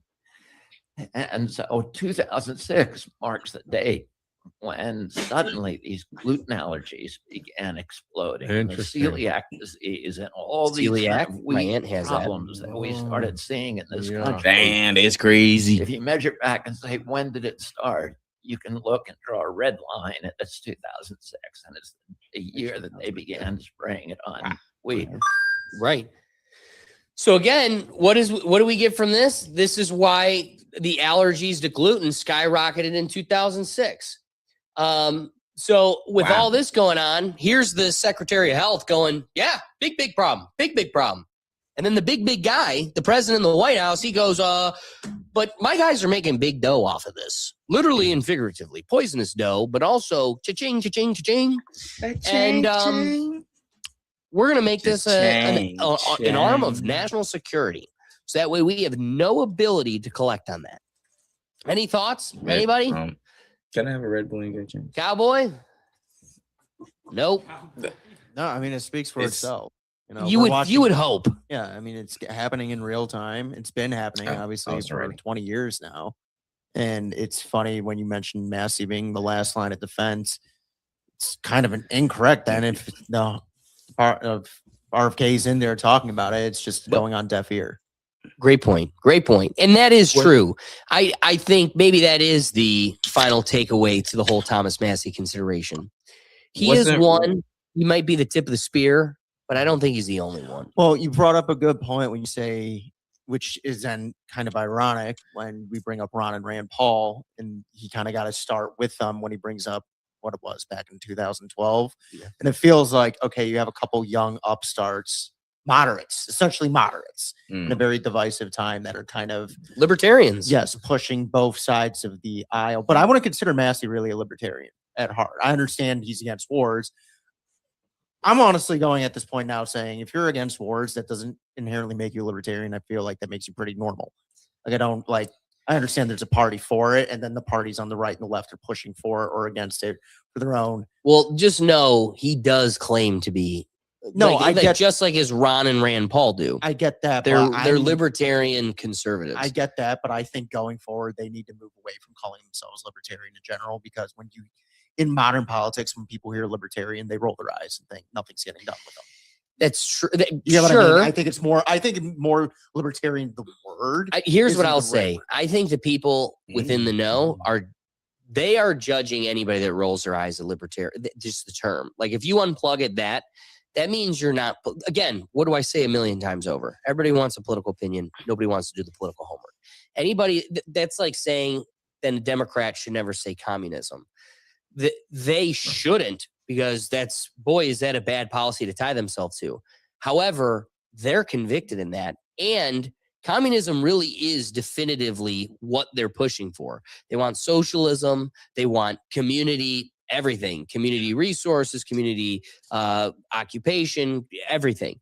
So this is by definition libertarian. I can understand. I agree that like socially there is a connotation. Yeah, but that more is a reflection of our ignorant population. That's my position on it. That's my fear though when I say it though. But you got to understand, a brilliant dude from MIT that has a Klux capacitor, that dude is going to be bound by principle.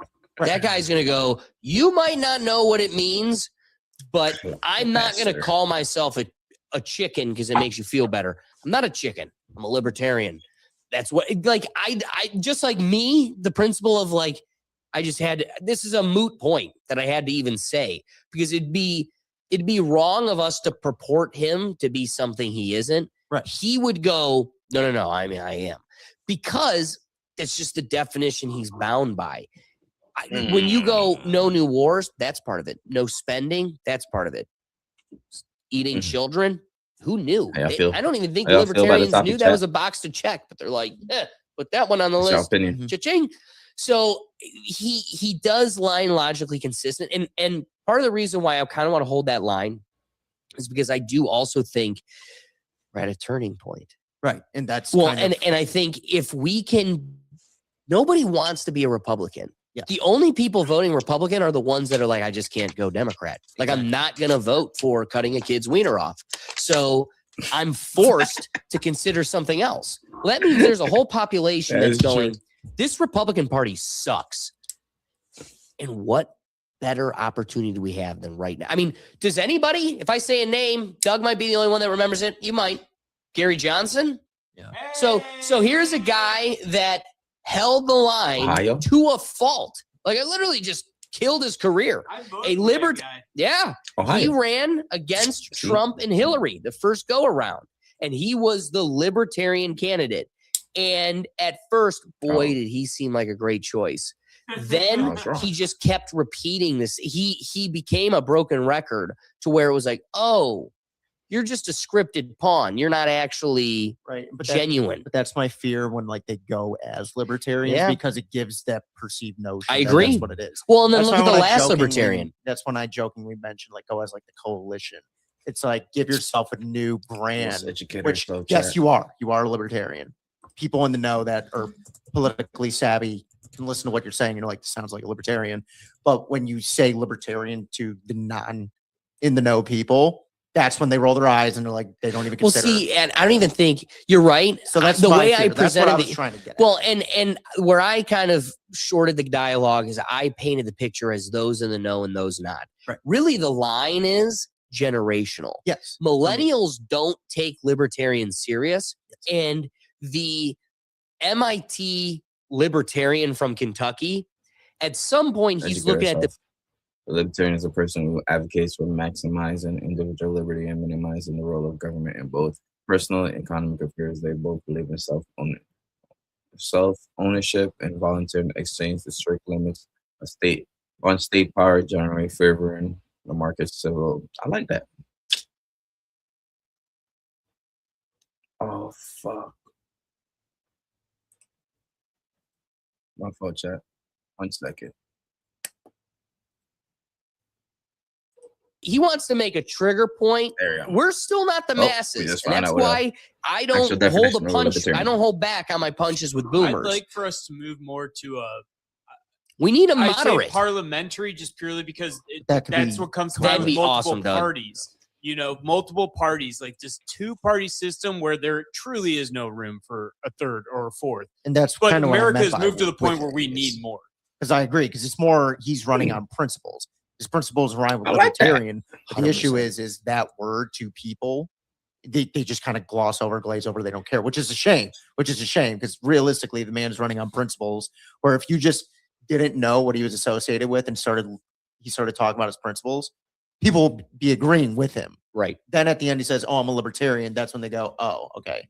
No, I'm that's not my disagreeing fear. with that. That's more my fear. And I it's just more don't like know going if forward. you create a whole so I guess it'd be the party of look at how moderates. Trump rebranded the Republicans. Right. You're better off trying to rebrand libertarian, which is already household understood, than creating something totally new and getting the boomers to learn it. Well, that's what I mean. My That's what, dad's I would not say. listening to a podcast. Right. And unless Gutfeld tells him, he'll never learn it. And Gutfeld is invested to make sure we never learn about the coalition. Right. So my fear is he knows the controlling base is still the boomers, and the only way they learn about it, they're not learning about it. They're done learning. The cap on growth for that dumb generation is over. Now it's, well, shit, I got to work with what they got.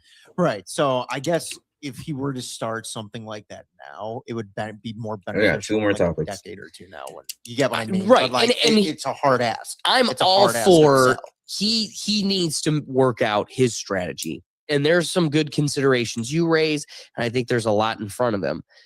As far as our considerations go, please indulge me. I've already, ranted about it. So I want to pull up a clip that I posted recently about what genuinely, this is what the populists need to do.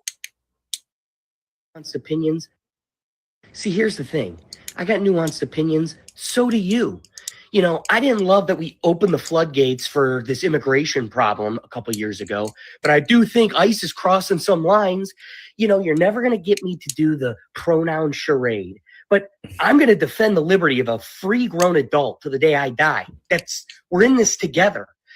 I've got opinions you don't like. You got opinions I don't like. If there's one thing we could say about the atmosphere we're in right now and this climate is that none of us are being represented. I just saw a video and the guy's like, would I rather vote for a turd sandwich or a piss milkshake? That's what we keep getting every year. And as long as you keep playing the bipartisanship merry-go-round, you're going to keep ending in the same place. How about this? I don't care who you vote for. Vote for Kanye. Vote for Bob Ross. Whoever you want. But I think we win the day we stop playing the charade of red or blue, red or blue. We're all purple. So let's force many options. And yeah, we may not get the person we want, but as long as those two parties lose, and it's anybody else, our voice is heard, that we have departed the matrix and we are now living autonomously, individually. It's going to be sporadic at first, but that's the message. That we ain't playing that game anymore. So, again, that's what I'm looking at. Is what our plan needs to be. Is I don't care. You can't find anybody good enough. We should. The message. What I'm voting for now is not a person, but a departure from that matrix. The ones and the zeros. The ones and the zeros. That's all you get. Ones and zeros. No, red and blue. I'm done. And I think if we can compel people to make that's what you're voting for. That's the policy. That's the person. That's the figurehead is nobody. Anybody but red or blue. I think that's the message. Yeah. But and that's my thing with Thomas is like, if you want to, you could be the next star. Because I guess that was my biggest criticism with Ron and Rand is they never fully went in on it, which again, I think everybody here, we probably in two politicians in our whole lives, we probably agreed with them the most. And they never really felt like they could get off the ground. I just would hate to see the same happen for Thomas Massie when we are at this point where we don't want to vote red, we don't want to vote blue. You got to. I just think libertarian be a hard sell. And I'm not, I don't want to sit here because I definitely don't believe this. This is not my position. But it's not to say that Rand Paul and Ron Paul weren't strong speakers. They very clearly were, and they had great messages. Oh, yes, for sure. With all that considered, they weren't able to get traction throughout their career. And I don't know if it's charisma or I don't know what it is. I mean, hell, Doug, get this. Doug played a full 18 holes with Senior. Never exchanged a word for the most part. Like, That's not a politician. Right. If I'm playing 18 holes with that guy, Thomas Massie and I are having a ball. Yeah. So Paul was a very quiet man. Well, so but Doug, that's my point. Yeah. Is part of the reason they failed is because they held on to true great beliefs. Their policies were reliable, but they weren't cunning, suave, persuasive, and they didn't have the rest. Like Thomas, do you understand? Thomas Massie has the biggest, most evil politician in our history calling for his head daily. Trump cannot stop True Social posting about this guy. He's obsessed. So you want to talk about Trump derangement syndrome? Trump is deranged about this guy. So we're talking even to a wall when right now. the world is stacked against him, my dog. he's got who's Ro Khanna? Mm-hmm. Anybody know who this? I didn't vote blue, and he isn't from my state. I know his name. I could pick him out of a lineup now. Yeah. So here's a guy from across the aisle that's willing to jump in the trench and fight with you. Full heart. I mean, against the biggest political mechanism we've ever seen. Ron and Rand never had that. No. So there's something to you're able to create cooperation across the aisle and internally where most politicians can't. There, you see it here when he gives his speeches. The guy's like a stand-up comedian. There's enough personality there that it's an incredible. So I think what also benefits him is he's able to make a connection where they never were able to, just personally. Yes. And that's for me why I think it'd be beneficial going forward to, again, if he comes out and says I'm running as a libertarian, it's not going to go well for him. But if he comes out and tries to run as something different, maybe it could help. I don't know if that's the right move. That's a fair point. I don't know if that's the right move, but I just know how the voter base is. Come out as a libertarian, you're not getting any steam. You're not getting any steam. I don't know what it could go for being there, but I do agree. What does he have the benefit of that Ron and Rand didn't, is what you just said. He is able to pull moderates on the other side in line with him, even when they have differences. And it's been a while since we've seen that. Right. Doug, any considerations or thoughts? We threw a lot all across the board. This guy's more normal and more approachable than most people. And I like that we know him. Like, honestly, like I wouldn't go see any of our people, but I would go see him. Right. That's the funniest. It was amazing how many of my friends that were like, oh, dude, I would totally be there. But it was a busy weekend.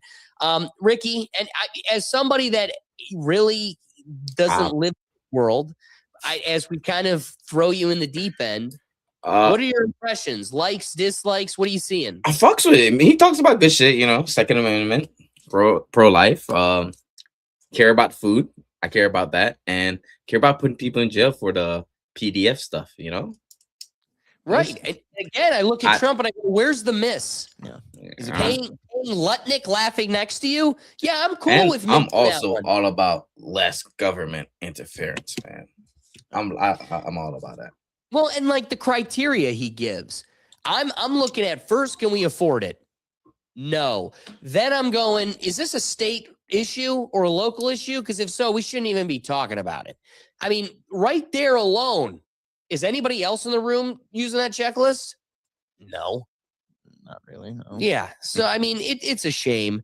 I want to just hammer home, don't forget about this Roundup issue, glyphosate, how we're creating gluten intolerances, and the president's trying to protect it for the big money cronies. Last thing I want to remind you, which you opened up with, can we vote our way out of this? No. But the way we definitely can is enforcing single issue voting so we don't get some giant omnibus bill that sneaks in 50 million different things. With that being said, I know it was dense. We're going to probably keep this second topic quick so we can get going. Let's get to our next topic here. LaMelo Ball. Come on now, that's racist. That's racist. Come on. Ricky. No, that's racist. You're funny, dude. Or was he being serious, Alex? Just call him. I mean, he was, but the seriousness made me giggle. I'm laughing. No, I'm not serious. just talking shit. I'm serious. But Melo ball, bro. The ball, bro. Oh, Ricky, we are definitely outside right now. Let's stop pretending we don't know what privilege I actually am looks like good. in 2026, But because yeah, it's it not was what we're so constantly told it crazy. is. It's not the buzzwords. It's not the academic theories. It's not the recycled outrage packages designed to keep everybody arguing in circles. Modern American privilege looks like insulation. It looks like being so valuable to a system that the system refuses to discipline you. Look at LaMelo Ball, franchise star of the Charlotte Hornets. Electric talent, massive contract, walking revenue stream. Now, look at how he behaves in Charlotte. These topics. The highlights are fun. Share your thoughts. The driving, not so much. Reckless speeding, viral clips, prior incidents, and then this weekend, a blatant crash on camera, public, good day as well. undeniable. And what followed? No charges, no meaningful public apology, no visible accountability. Just the quiet smoothing of edges. If you and I did that on video, the consequences would not be so optional. Court dates, insurance nightmares, public embarrassment, maybe even worse. But when you generate revenue, when you're a brand, when institutions have a financial incentive to protect you, suddenly mistakes become incidents. Incidents become misunderstandings, and misunderstandings disappear. That's privilege. And notice how quickly the national conversation pivots away from that reality. We're constantly told that America is structurally obsessed with discrimination, that the system is fundamentally rigged in one direction. But here's the uncomfortable truth. The system protects value. The value in 2026 is measured in dollars, visibility, and leverage. If you can afford the lawyers, the PR cleanup, the quiet conversations behind closed doors, accountability becomes flexible. If you can't, accountability is swift and unforgiving. That's the divide. Not the one we're told to fight about, the one that actually determines who pays and who walks. And here's the part nobody says out loud. When someone is shielded from consequences over and over again, they don't evolve the way normal people do. Most of us mature because we hit walls, we feel pain, we recalibrate. But if every wall is padded, if every fall is caught by handlers, you don't grow, you escalate.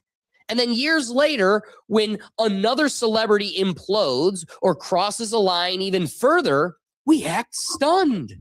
Why? We train them. Why? We literally train them that those rules don't apply to them. This isn't about talent. LaMelo Ball is undeniably gifted. It's about what happens when society confuses talent with exemption, when fame becomes a liability shield, when money quietly overrides principle. If you can afford to pay and have it all wiped away, I'm from Jamaica, my friend. Shout out to accountability Virginia. only collects on the rest of us plebes. The social and political system wants us desperately invested in keeping racism alive, so we fight amongst ourselves and do not align our interests against our true oppressor. And it's instances like these that highlight how much of a fictional charade racism really is in America in 2026. So if we're going to talk about privilege of the present moment, let's talk about the version you can actually measure. Who faces consequences and who doesn't? Because if in modern America, justice isn't color-coded, it's value-coded. And the higher your market value, the lower the odds you have of ever truly paying up. That's the conversation we're not supposed to have. But maybe it's the only honest one left. Because again, let's consider we just had this whole Thomas Massie conversation. We're considering the Epstein files and everything else. The higher up the totem pole, the less you have to pay. So let's just get right to it. Here's a clip that came from this weekend. LaMelo Ball leaving Charlotte's Hornets game. Big Hummer. Ba-boom. Jeez. Yeah. Imagine if that was your car. Look at how Pay far... me my money. I mean, that is true. I'm sure that person got paid. They're not shutting up about this. Oh, I wouldn't. He probably was I texting or feel some like that shit. dude from the player that got punched. Oh, And in the football up, game? Yeah. And I'd show up with a neck brace. And everywhere I went until I got paid. I would. You're gonna be wearing Big Baller Brand for the rest of your life. Every single time I had to show up, I'd have something new. Doug. I'd have like a cane. And then I'd have like a neck brace to start, and then come out with like a limp. Then I'd have a cane, and then I'd be wheeling myself out every new time I had to go to a court case. Crutches. It's a new thing every single time. I like it. That's what I would do. I'm with Ricky. That's just a payday right there. Facts, bro. I ain't getting out that car. There. Bro, they're going to have to get the jaws of life to get me out that bitch, okay? They're going to have to pull you out. You're like, no, I can't leave. Stuff and layovers and stuff. I am broke, okay? So I'd be appreciate you, screaming. though. I'd be Thank you. screaming too. You're gonna pay me. You're gonna pay me. You're gonna pay for this. Right. Yeah. He did it. You know? Well, what's even That scarier? body camera footage is what's going to sell it in court nah, I can too. talk. You know, What's if you're funny? yelling, going, my neck. I ain't buying no It's not even layovers, body none of cam. that. Literally, the streets That's true, told on too. you. Yeah, this is traffic cam. Literally, the streets were like, boo. The street spoke. You lost. You What- lose. Damn. What was he doing? Running or like he's got to be texting. Well, and here's the biggest problem.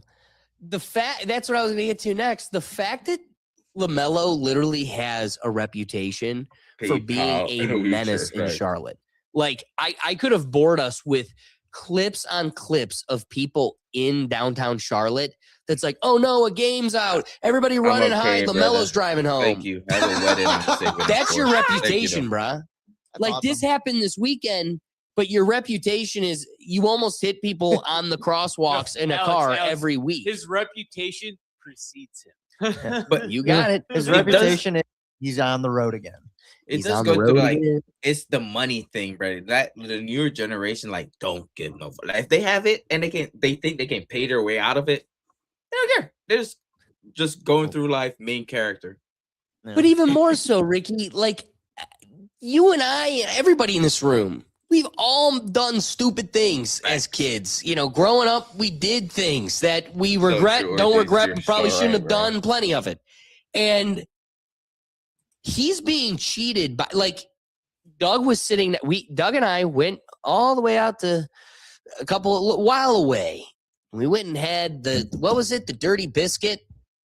What? I don't know. We Vicious went the vicious biscuit. that dirty dog. The dirty biscuit. We went to the Vicious Biscuit, had some brunch, some mimosas. Then you went. Actually, we had no And mimosas. then you went and got I did have a mimosa. And it We was did a have damn one. Good We didn't mimosa. have two because it was like $100 Yeah, for it was one. a lot, but it was a It was good stupid. mimosa. You guys, so you guys had the vicious You biscuit. ain't lying, Ortiz, bro. Is that That's what right. I'm hearing here? So we're driving You paid. home, and a deer. It's the middle of black dark. Like it's got to be 11 o'clock at night, 10 o'clock, 8 o'clock. I don't even remember, but it was black dark, and a deer just jumped out of nowhere. We're going 65, flying, just appeared, obliterated. Things like that happen. Yeah. Cow. And I'm sitting in the car going, Yeah, what Doug happened? or Will cow. Get paid. Yeah, cow, even bigger, even slower. Cows jump out in the middle of the night too. In the middle of the road. In a beaver. Will just levels out Oh a my cow. God, Alex! So if you hit a cow with your car would have been obliterated. I It mean, the would've. cow Yeah, would have yeah. just destroyed Will, what do your you- car. as an expert, what do you say? No, I think Doug's right. Doug, why do you think that is? You think it's because it's big? Cow's big and they are freaking sturdy, man. Boy, they are is it. sturdy Boy, animals. is it. Yeah. So, again, that's real will forever have. It's a character building moment. We just And- kept driving. We And, didn't really there's know also what to do. things that So did I. there's also things that we're not going to implicate ourselves with that also are like No trouble self-snitching. inducing.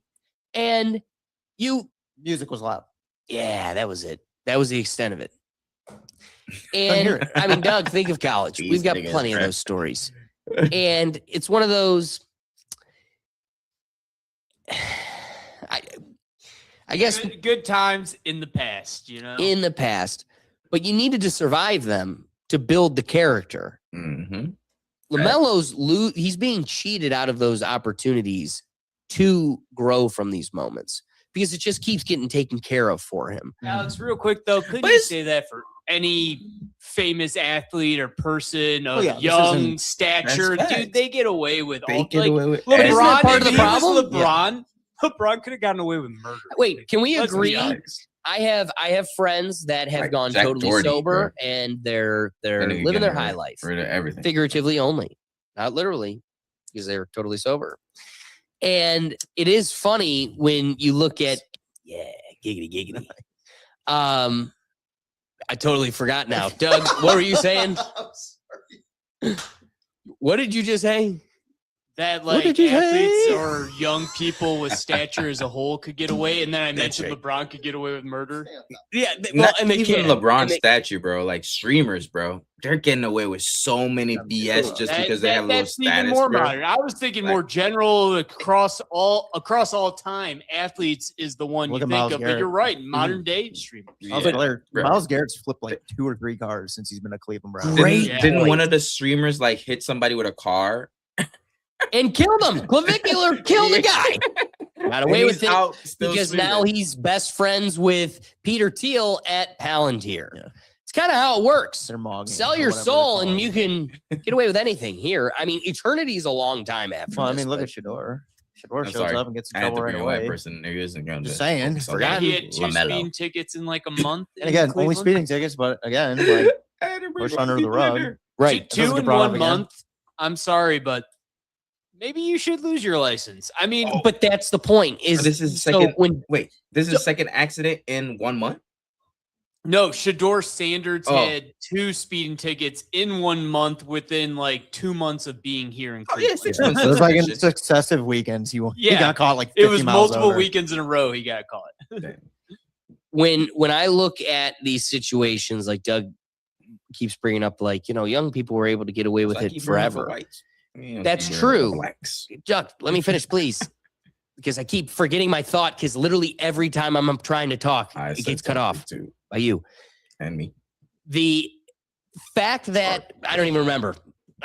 You guys can take it from here. I don't remember. Well, I just think you see it a lot in athletes more so. And Ricky, I'm glad you brought up streamers as well. You don't necessarily see actors or stuff like Nepo baby actors kind of get in situations like this. There's Charlie Sheen. There's this much more behavioral, but like, Charlie Sheen was. By the time Charlie Sheen was doing it, he was a full-grown man. He was a Nepo actor. So that's what I was going to get at. Is I have a friend that will commit themselves to being sober, and that's their lifestyle. They're committed to that because they have to have a career. They want to build a family. Everything considered. Then somebody like Shia LaBeouf can be sober for a moment and then go on a racist rampage in Louisiana and they'll still have a gig. They'll still keep moving on. It's just one of those like, and then we're surprised. Like, oh my God, did you see Shia LaBeouf? And he was on Bourbon Street doing Bourbon Street things. You know what? I actually saw a tweet that perfectly described Shia LaBeouf to our generation, and he's the Mel Gibson millennial. Oh my God! I don't know. Will, I think he wishes he was Mel Gibson. Why? I like that because like Mel Gibson was never in the shit that he was in. Yeah, he was. Yeah. Yes, like what? Mel Gibson. Hold on. Do not bring up him yelling at his girlfriend because that's a totally different thing. That's not even it. It wasn't even that. It was like the whole Passion of the Christ incident. His whole thing. He went on a whole anti-Semitic. He got blackballed literally from Hollywood for a decade, and by that point, he was like, unlike Shia LaBeouf. How's that Shia LaBeouf? Like, I'm confused with Shia LaBeouf's doing anything like this. Because both of them were drunks. Both of them were very abrasive with their words. Both of them, like they're very not the Hollywood core, but they were made in it. So they're just sort of like these. And again, it's just a different generation. The show, you go back and look at the Mel Gibson thing. It wasn't just him yelling at his wife or his fiance or whatever. Back in the day. There was like a couple other things, like the whole Passion of the Christ thing. Like Hollywood was pissed off he made that movie. Like they banned him because he went against God's chosen people. Like when has Shia LaBeouf been banned? He's not. Well, but that's what I'm saying. They're entirely different people. I'm saying he kind of is. I mean, when was the last time you saw Shia LaBeouf in a movie? Yeah. When was the last time you saw Shia LaBeouf in a movie? He did the peanut butter thing. When was with that? The kid with Down syndrome. But like, how big was that movie? I'm talking about Shia LaBeouf used to be in big movies. Then he started getting in. Fury was pretty huge. Like that was what, over a decade ago? Yeah, close. Yeah. So I mean, like in recent years, but it was kind of just different avenues of it where, yeah, no, Hollywood kind of shut them both out. I see Shia LaBeouf. He's such an artist type of personality that, like, character wise, I just can't even see them in the same Venn diagram. They're like so very different artistically. Even just one's a creator, one's an actor. Like Shia LaBeouf doesn't write. Shia LaBeouf doesn't create. He carries out other people's creations. Where when I look at, like, dude, Passion of the Christ, he did that. He acted. He did great acting. The Patriot, Braveheart. But We Were Soldiers, all time. he also went on to, like, create a whole wing of, like, Hollywood studio, which I don't. One, Shia LaBeouf would be at that. He'd have to be at that height right now to be within the same consideration. But I don't even see him getting to the point where he is studio, like himself, studio level. But I think, I mean, at one point he was. I mean, he was a Transformers kid. He was in Indiana Jones. But he didn't make, like okay, he's as big then as Megan Fox. But that isn't like creating. But you got to think, Mel Gibson didn't create for the first 2 decades of his career. Like he was in Lethal Weapons. Shia LaBeouf's done. That's what I mean. Like this guy had one of the most prolific acting careers and then directing and writing careers. I don't know, man. I just saw a tweet that said he was the Mel Gibson millennial, and I thought that was kind of funny. I kind of get it. I won't lie. I mean, Alex has brought up some valid points that but make also me do the question Nepo it, baby but thing. I do kind of get it. But also the Nepo baby thing for Shia. I mean, he was a Nepo baby, born and raised California kid, and I mean, his consequences have caught up to him. Like, but it took a lot of consequences for it to finally get to him. I mean, I'd say he's our Macaulay Culkin before I'd say he's our Mel Gibson. Oh, I would definitely say he's above Macaulay Culkin. I mean, he was an actor into his adulthood. Macaulay Culkin is still really known as the Home Alone kid. True. You know, so it's kind of one of those things, but it's wondering if. But that's what I mean is here's a guy that did kid acting and just only did acting. And then at some point pittered out. Mel Gibson has removed himself. If Mel Gibson did want to do something right now, he'd piss off a lot of people, but for like 15 years, he wasn't able to. 15 years, Hollywood blackballed him. It took Robert Downey Jr. of all people. It was like some award show, like a decade later, saying, "You all forgave me for all my stuff. It's about time you finally forgive him." As he was giving, Mel Gibson was just presenting an award that he gave to Robert Downey Jr. That it was just kind of one of those things. And I mean, someday someone might do that the same to Shia LaBeouf if he finally gets his act together. Yeah, I mean, it's an interesting consideration. Here's the thing, because you and I aren't watching it doesn't mean that he isn't, and he isn't blackballed. That's the weird thing, is like his acting career may have slowed down, but he isn't blackballed, especially not publicly into the degree Mel Gibson is. But again, it's still an interesting consideration. What was dude, this isn't even a joke. I like Shia LaBeouf and Mel Gibson comparison has just drained my brain. How do we get to this again? I just brought up a tweet. Like I just brought up a tweet. I thought it was funny. Alex brought up Shia LaBeouf. Like it was about the consequences thing. It's like people they're able to.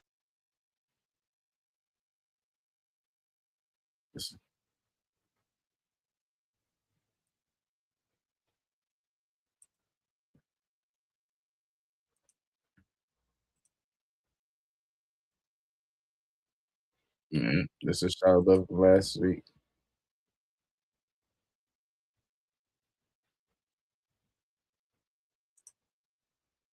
Famous, prominent individuals, whether it be whatever their career is, they do kind of.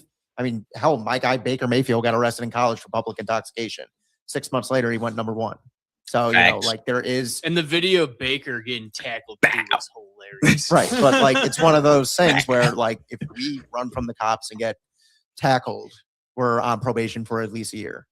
And it's going to affect your career. I love that. Like, it's going back to work with you, and it probably won't go over well. So, yeah, it's sad that there's such this divide, but it is with the Epstein files and, you know, things like House Bill 188 just selling Ohio to God's chosen people, and all these things that just keep happening. It's so clear where the line is. Where would you buy your house at? There's and what kind of car would nothing you that's get with in that my money? skin or not in my skin that isn't making my life just as hard as yours. We are in this together. The same taxes that apply to me apply to you. Look at The the same car you laws get that apply to me Ortiz. apply to you. But And where all you of the buying your things house that I at? could list don't apply to them. And it's more of a fame thing. Well, it's like I wouldn't even I say would necessarily disagree because money. there's Saudi princesses. We don't even know their name. Princes. We don't even know their name. They could get away with murder. Literally, look at the Las Vegas I shooting. know. I guess my point was more for like the famous figures, the famous athletes. It's like, sure, they have money, but it's more their notoriety that kind of gets them out more so. But even more so, the line isn't celebrity stardom. It's power and money. Yeah. Because you may not know Congressperson 222's daughter's name. That person's getting away with whatever they want.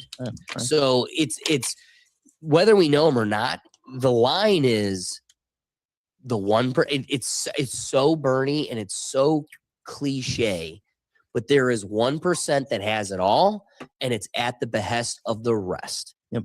Dude, even like in small towns, bro. Like, if your family run the small town and they know the judge and everybody, more than likely you're gonna get out of a couple crap over your lifetime. Oh, like the was it South Carolina Murdoch family, Murdochs, dude? yeah. The Murdochs. Oh my Murdochs, God. Yeah.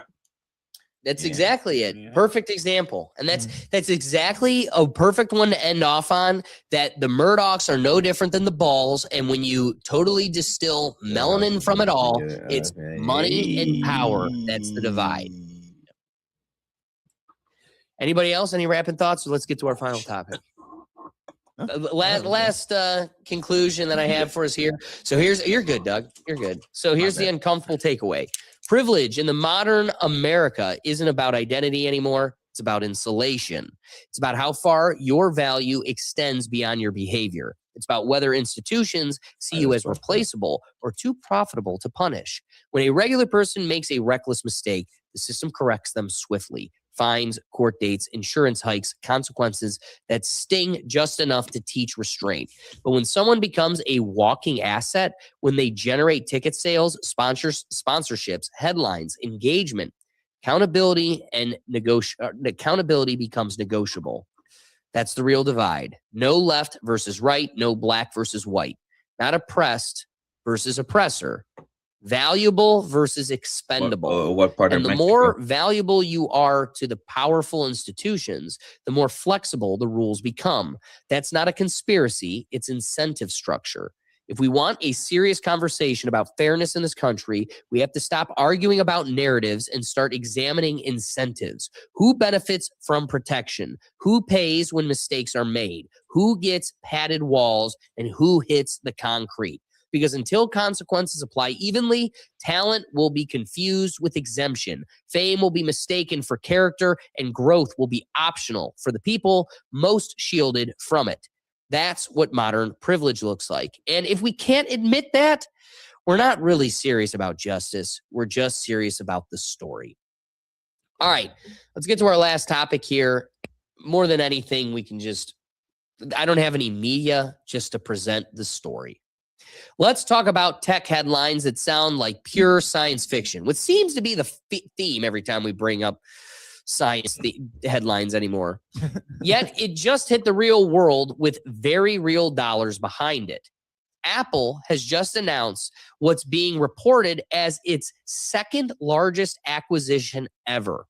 A nearly $2 billion buyout of the Israeli AI startup Q.ai. This isn't Beats 2.0. It isn't another hardware accessory. What Apple just bought is a radical shift in how humans might interact with machines, turning intention into input without a single audible word being spoken. Q.ai specialized in what the industry calls silent speech technology, machine learning systems that can interpret extremely faint facial micro movements, widespread speech, whispered speech, and even subtle muscle signals from the face and jaw. According to patent filings and reportings, this tech uses imaging plus AI to detect what might be being mouthed or intended before it's even spoken aloud, especially allowing a device to understand you without sound at all. What part of Mexico Imagine you that for a moment. Ortiz? You're in a crowded Mexico. cafe, a packed train, or a quiet office. Instead of shouting at Siri or tapping on a screen, you could simply move your facial muscles. Just a slight mouthing of words, and your device understands you. Commands could be sent silently. Interfaces could read micro movements. Technology could respond to your intent rather than your voice. For Apple, this is a huge leap. The company is known for pushing interaction models from touch screens to Face ID to voice assistants. And now they're betting big that the future looks less like speaking at your device and more like thinking with our faces. Internally, executives have praised Q.AI's mix of imaging and machine learning as pioneering new ways to interact with technology. Practically, this could show up in a range of Apple products. AirPods that interpret commands from micro gestures in noisy environments. Vision Pro or future AR wearables that respond to silent intent. Siri or AI agents that don't need audible speech to understand you.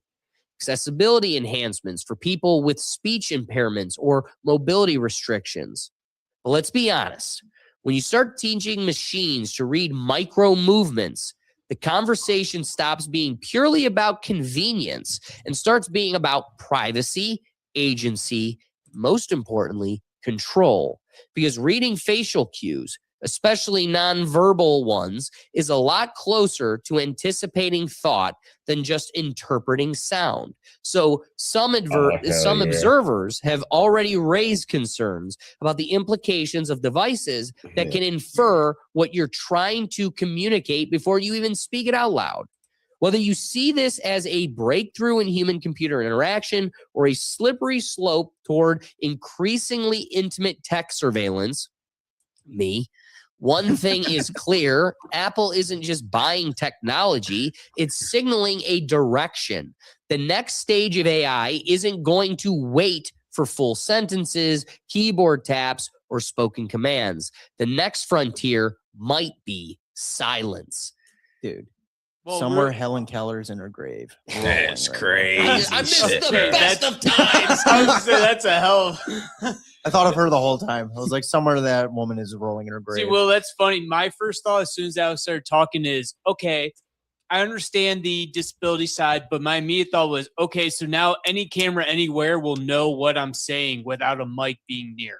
Great. More Big Brother. So I love Doug. I'm finally breaking through. I'm making a dent on that guy. He's getting it. His brain went right to the right place. Doug, you want to know where my brain went to? First thing, the second I swipe on a reel, a TikTok, or a short about God's chosen people, and I make a face, to the gulag. Yeah, especially because you have an Apple phone. I'm gonna see one of those things. I'm gonna be like, these motherfuckers, and then they're like, get him. He's gonna see the first one and go like this. I'm gonna laugh, be like, he's a goy. Do y'all know who you call God chosen people? 3-letter word. No, I gotta tell you, none of that crap on my Google phone. It's It's owned that by point. Apple. It's owned by Apple. Man, you almost sold me on it. 6 Not letters. buying it. Ish. But it is funny to consider because the whole time I feel like every I ain't week trying to we get have shot these up fucking on science the topics YouTube. for about the past month, where you get halfway through it and Doug and I think of a movie. I can't think of a movie on this one. I can't think of a movie they've made that has kind of replicated this. It's because you're living it. Can you imagine, like, this is how you're gonna have to swipe on your phone from here on out? We're shiesties, but it still can read your eyebrows. A Nazi meme and Wait, laugh. so What does that 21 say? Pilots called it? That was a good one. That was a good one. Yo, I never thought I would That see is a this. good one. Yeah. I never thought I would see For you the folks that are shiesty, just dog. listening to the audio version, I have this like face covering. It's a Shiesty. joke. Shiesty, but dog. Let's agree. this is going to be the future. This is how you're going to have to scroll on your phone. What else going to be super annoying is you're going to have to take that off to unlock your phone and put that on. You're gonna need sunglasses too, because they're gonna read your eyes, your eyebrows twitch. You just at this point, if that doesn't tell you that you're gonna have to be, hold on, you're gonna have to be like the other God's chosen people too. That's right. That's right. The other thing is the cases that are going to make the most money now are going to be the ones that have a slide to cover my camera. Because I'm gonna keep swiping, I'm gonna keep looking at memes, and you're not getting the data. Did he laugh? Oh, did he? Do we need to throw him away? You'll Bravo never know. 6, he's gone dark. Ooh, we need to make Bravo that 6 right is now. memeing in the dark. We need to That's make funny, that dude. right now, bro. Yeah, the toilet at work Big does. seller right there, That's bro. very Fahrenheit 451. We need to make too, that like right now. having the AI watching you No and cap. everything. It's true. I guess that's the closest to a movie, yeah. Yeah, finally, Will, we did it. Yeah, we got there. Because the whole time I was thinking, I was like, last week, I was like, oh yeah, last week it was The Island. This week, I'm like, I got nothing. All I got's Helen Keller. There's always a movie. There's always a Let's movie. be honest, technology actually goes off of what people have thought up. Like, let's be honest, communicators in Star It's Trek true. in 1960, those are cell phones today. Yeah. You know, like, there technology from shows back in the day, imagination actually spurs the inventation. So it's one of those Great point. things too, where is CCTV going to be able to predict what you're saying across the street? Well, here's where we got to keep it limited. Fortunately, the innovator Steve Jobs died, and Tim Cook can just make the phone taller, skinnier, wider, thicker. Every time it's a little bit different, but it's the same damn product. You can even That send them. guy is incapable of true technology. Y'all team Technological iPhone or team advancement. Samsung? It isn't coming from Apple. Apple continues to enhance what they got, but there's no new developments. I would have feared if Steve Jobs somehow kicked cancer and survived still alive, the next we'd like have- 2 or 3 decades, or even just one, but let's say 2 decades beyond his passing. I would have genuinely feared Apple traffic lights, Apple cash registers, Alex, Apple, no. it would have gone on to be everything. Alex, this would be straight up from Futurama, the Apple iPhone, where they inject something into your eye and it just projects. In front of you. You know, like it's just projection. In front of you. Okay, so yes, that's a future That's a terrible advancement. Pokemon go on in your eye. Like, yes, I don't want that. That's a significant advancement of the phone. But the bigger point I was trying to make is like you would have had an Apple toaster. Like Wise, the company, you can lift your garage, you can turn on a light, you can set your temperature. Like they've got all that would have been Apple. Siri would have been walking by now. And this technology would have been scary if that was our world. Right. But if the extent at which this technology, for the time being, for the extent of it will only be on iPhones, first off, like Doug over there, Android boy, half the population's fine. Mm-hmm. Then for the other half, it's like, just don't do any of this stuff in front of your phone. Yeah. Like, it's Get a going to burner. know you love Red Robin if you just get big-eyed every time that cheeseburger comes by. It's going to know. My But you phone can wear the definitely- mask. No, my phone Oh, definitely see the knows I eyes. like golf because it's so many videos and ads Big are golf about guy. golf at this point. I'm ready for golf. I'm ready for golf. Big golf guy. Big golf guy. What golf would hate Hey, me on Ricky, you excited for golf? I'm excited to hit some drivers this season.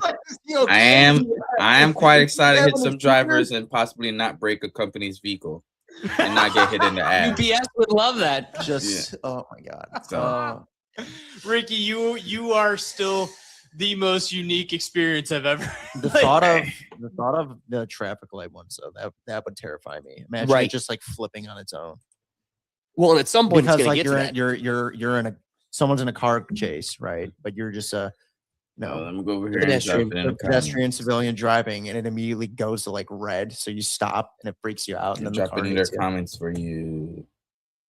That's what I mean. Like if that's the case, and they can, we should stop this intersection. But fully. is that any different than we currently have? An ambulance or a true.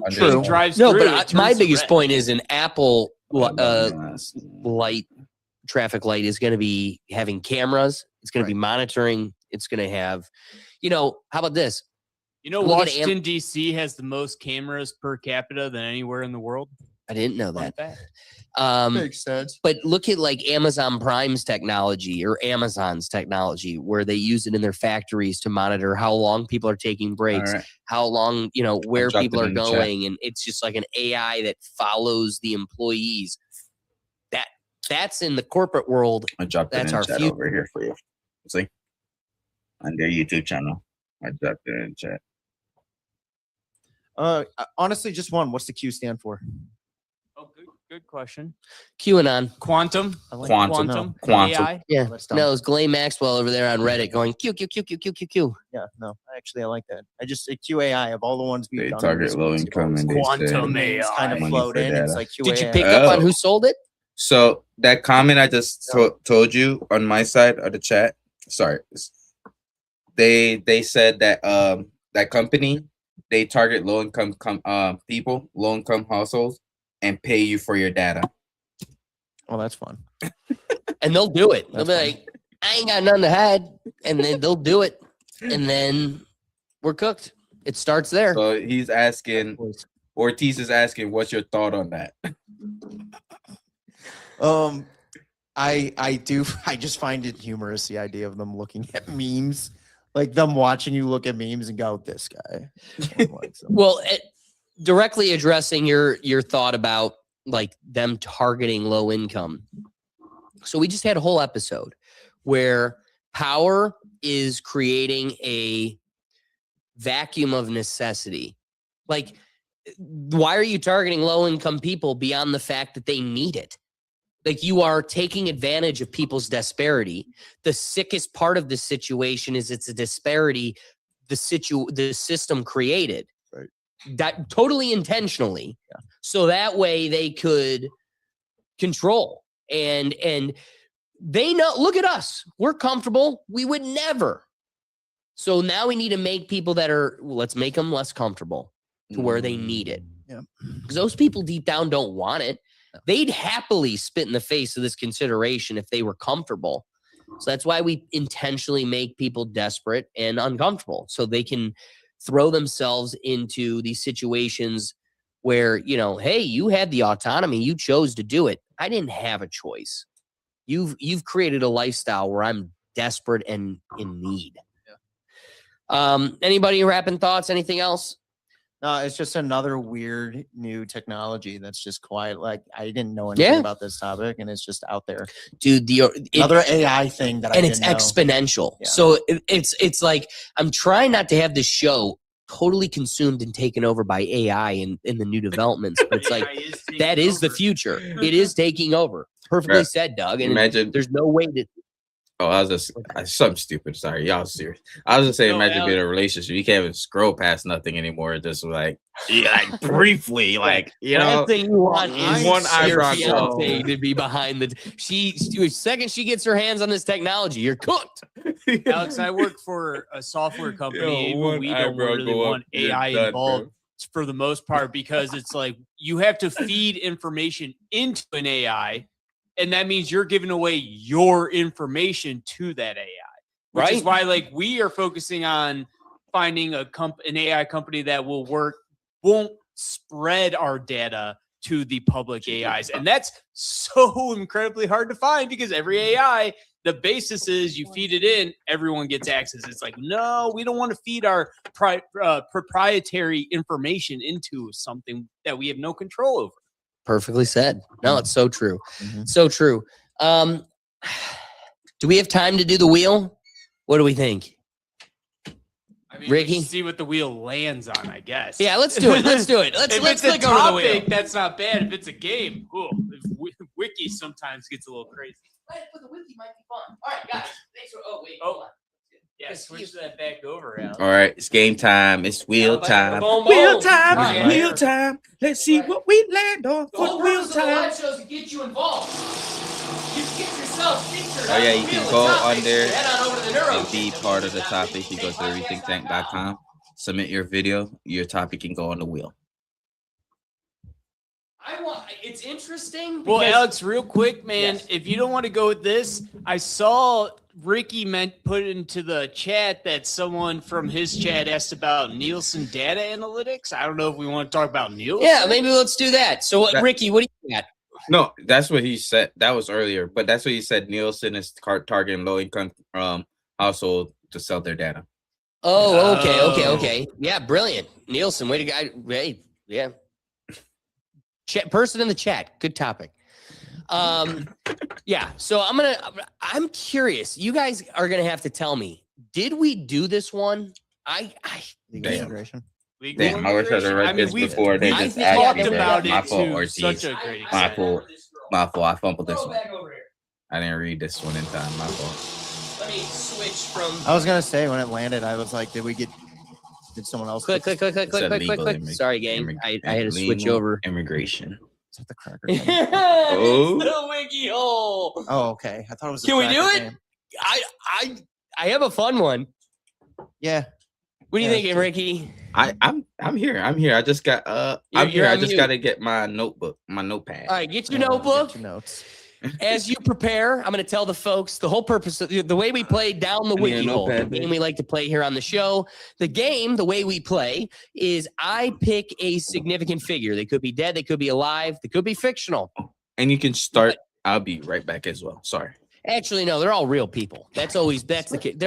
It's a real person, could be dead, could be alive. I go to their Wikipedia page and I click 5 words away, right? You know how you do that? You could go to a different Wikipedia page from there. I click 5 pages going away. down the wiki hole. That's right. Self-explanatory. And then I'm 5 pages away and I will work my way back each round, getting closer and closer to the person. So you could probably get a better sense of who the person is. But each round, Doug, Will, and Ricky can either take a guess at who the person is or ask a yes or no question. So they're all working together to try to isolate who this person is. What continues to make this game so fun for us is it just seems to get unhinged real quick. So I'm going to start 5 pages away from our wiki person, and it's up to the folks here to guess who it is. So we're going to start with Will. Round 1, the first Wikipedia page, wiki hole, first Wikipedia page. We're starting with invertebrate. Look at that perfect time. Well, I always love the first one because the question is, are they alive? No. Ooh. I had to remember who it was for a second. I want to use my guess. Is this person Steve Irwin? No. Darn. Okay. Interesting. Not alive, but I will know? say you're not. I like where your head's at, Doug. That sense of creativity, at least. All right. So Will asked if they're dead or alive. We determined that they're dead, or asked if they're dead, or whatever he said. Okay. Will was able to show that they're not Steve Irwin. I have 2 notes. Not alive, not Steve Irwin. Yeah. Ricky, yes or no question, or take a guess. Are they an entertainer within like celebrity? Yes. Celeb. All right, back to me. Next one. All right, we're now going to round 2. All right, we're we gotta getting guess the one person page before closer to our person here. We gotta get All right, closer I'm just to gonna before cut it it in half reaches the to help last. the rest of us. slide. Is the individual a male? Yes. Oh man. Okay.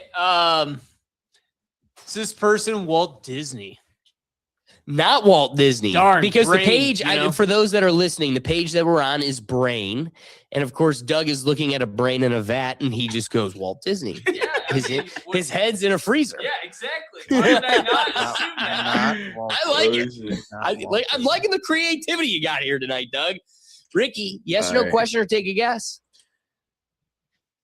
It's a male. Is this person in our age group? So like oldest one of like Millennial? yeah. Can you remind them Like of your first question you asked? I asked if they Oh, were they're alive. dead. They're dead. Sorry, you're right. He did say I Are They mean, Dead or to Alive? be Sorry. fair, So, them like, being do you want dead to doesn't reframe? Yeah. I'm the gonna way you reframe asked that or- question. Are they American? No. All right. Now we're going to round 3. Not American. We're going to the next wiki page. We're getting closer to our mystery person Invertebrate, here. Dead. Will, Not, Appetite. here, not I'll Steve go Irwin. like this. Appetite. I was perfectly over the top there. So appetite. Okay. So Steve Irwin. it's not a celebrity. It is a celebrity. Brain, male. I liked Not Doug's Walt guesses Disney, have not been all American. right. Yes. It's been fun. So yes or no question or a guess? Celebrity. Dead. Celebrity, dead, Not appetite, Steve Irwin, not Walt brain. Disney, It's a not male. American, and male. Male. Appetite. Interesting. I was not Dead, expecting that. invertebrate. Are they a chef? Chef Bourdain. No. Not a But I chef. like where your head's at. Thinking. Doug, a yes or no question or a guess? Any help, chat? What question should I ask, chat? What question should I ask, chat? What question should I ask? Any help?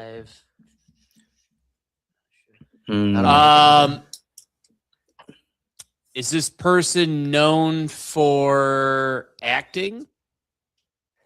That is not what they're known for. No.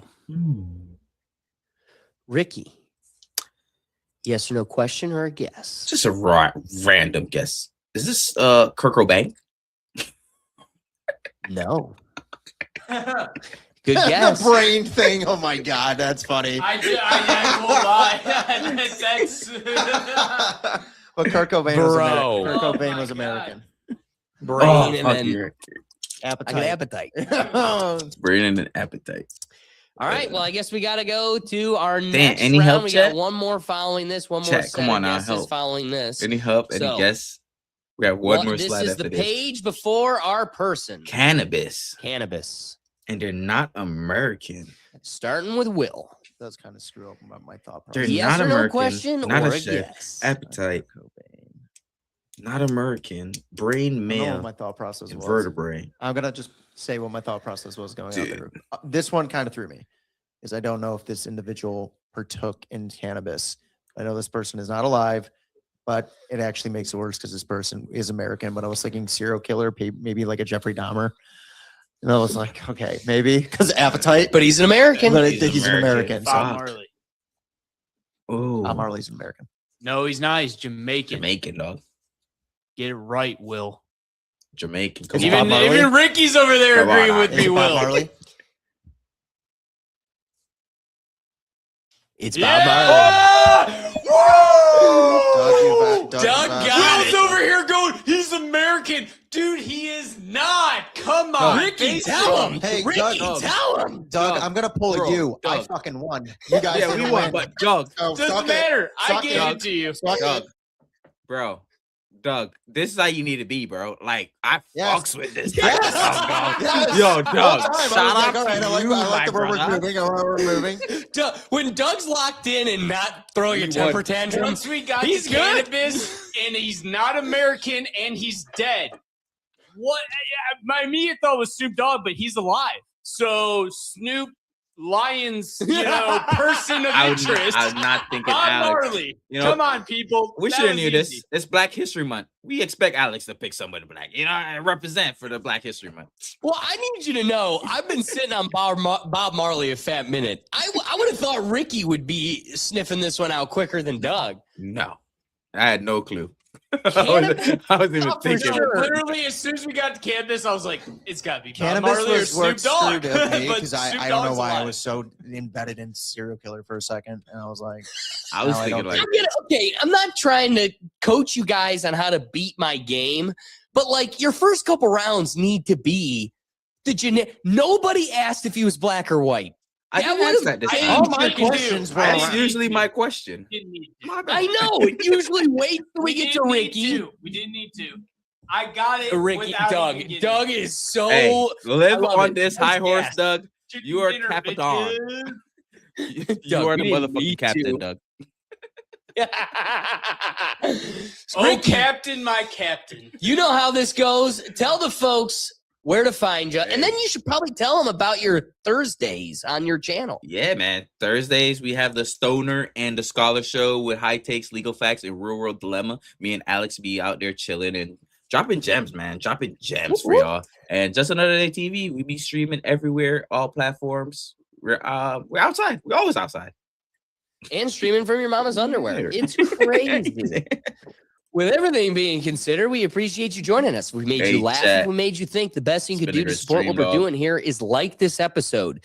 Fucks with y'all. Ortiz, bless up to you, my G. Thank you for coming in, chilling with us, bro. Hope you enjoyed the show. Enjoyed their show. You know what I mean? There. It was a good night. It was a good night. Street Side, bless up to you, brother. Lily Parker, bless up to you. Bad Gal, bless up to you. Much love to all y'all. More life, more energy. We outside, chat. Peace in the Middle East. Life fried geese. Just Another Day TV.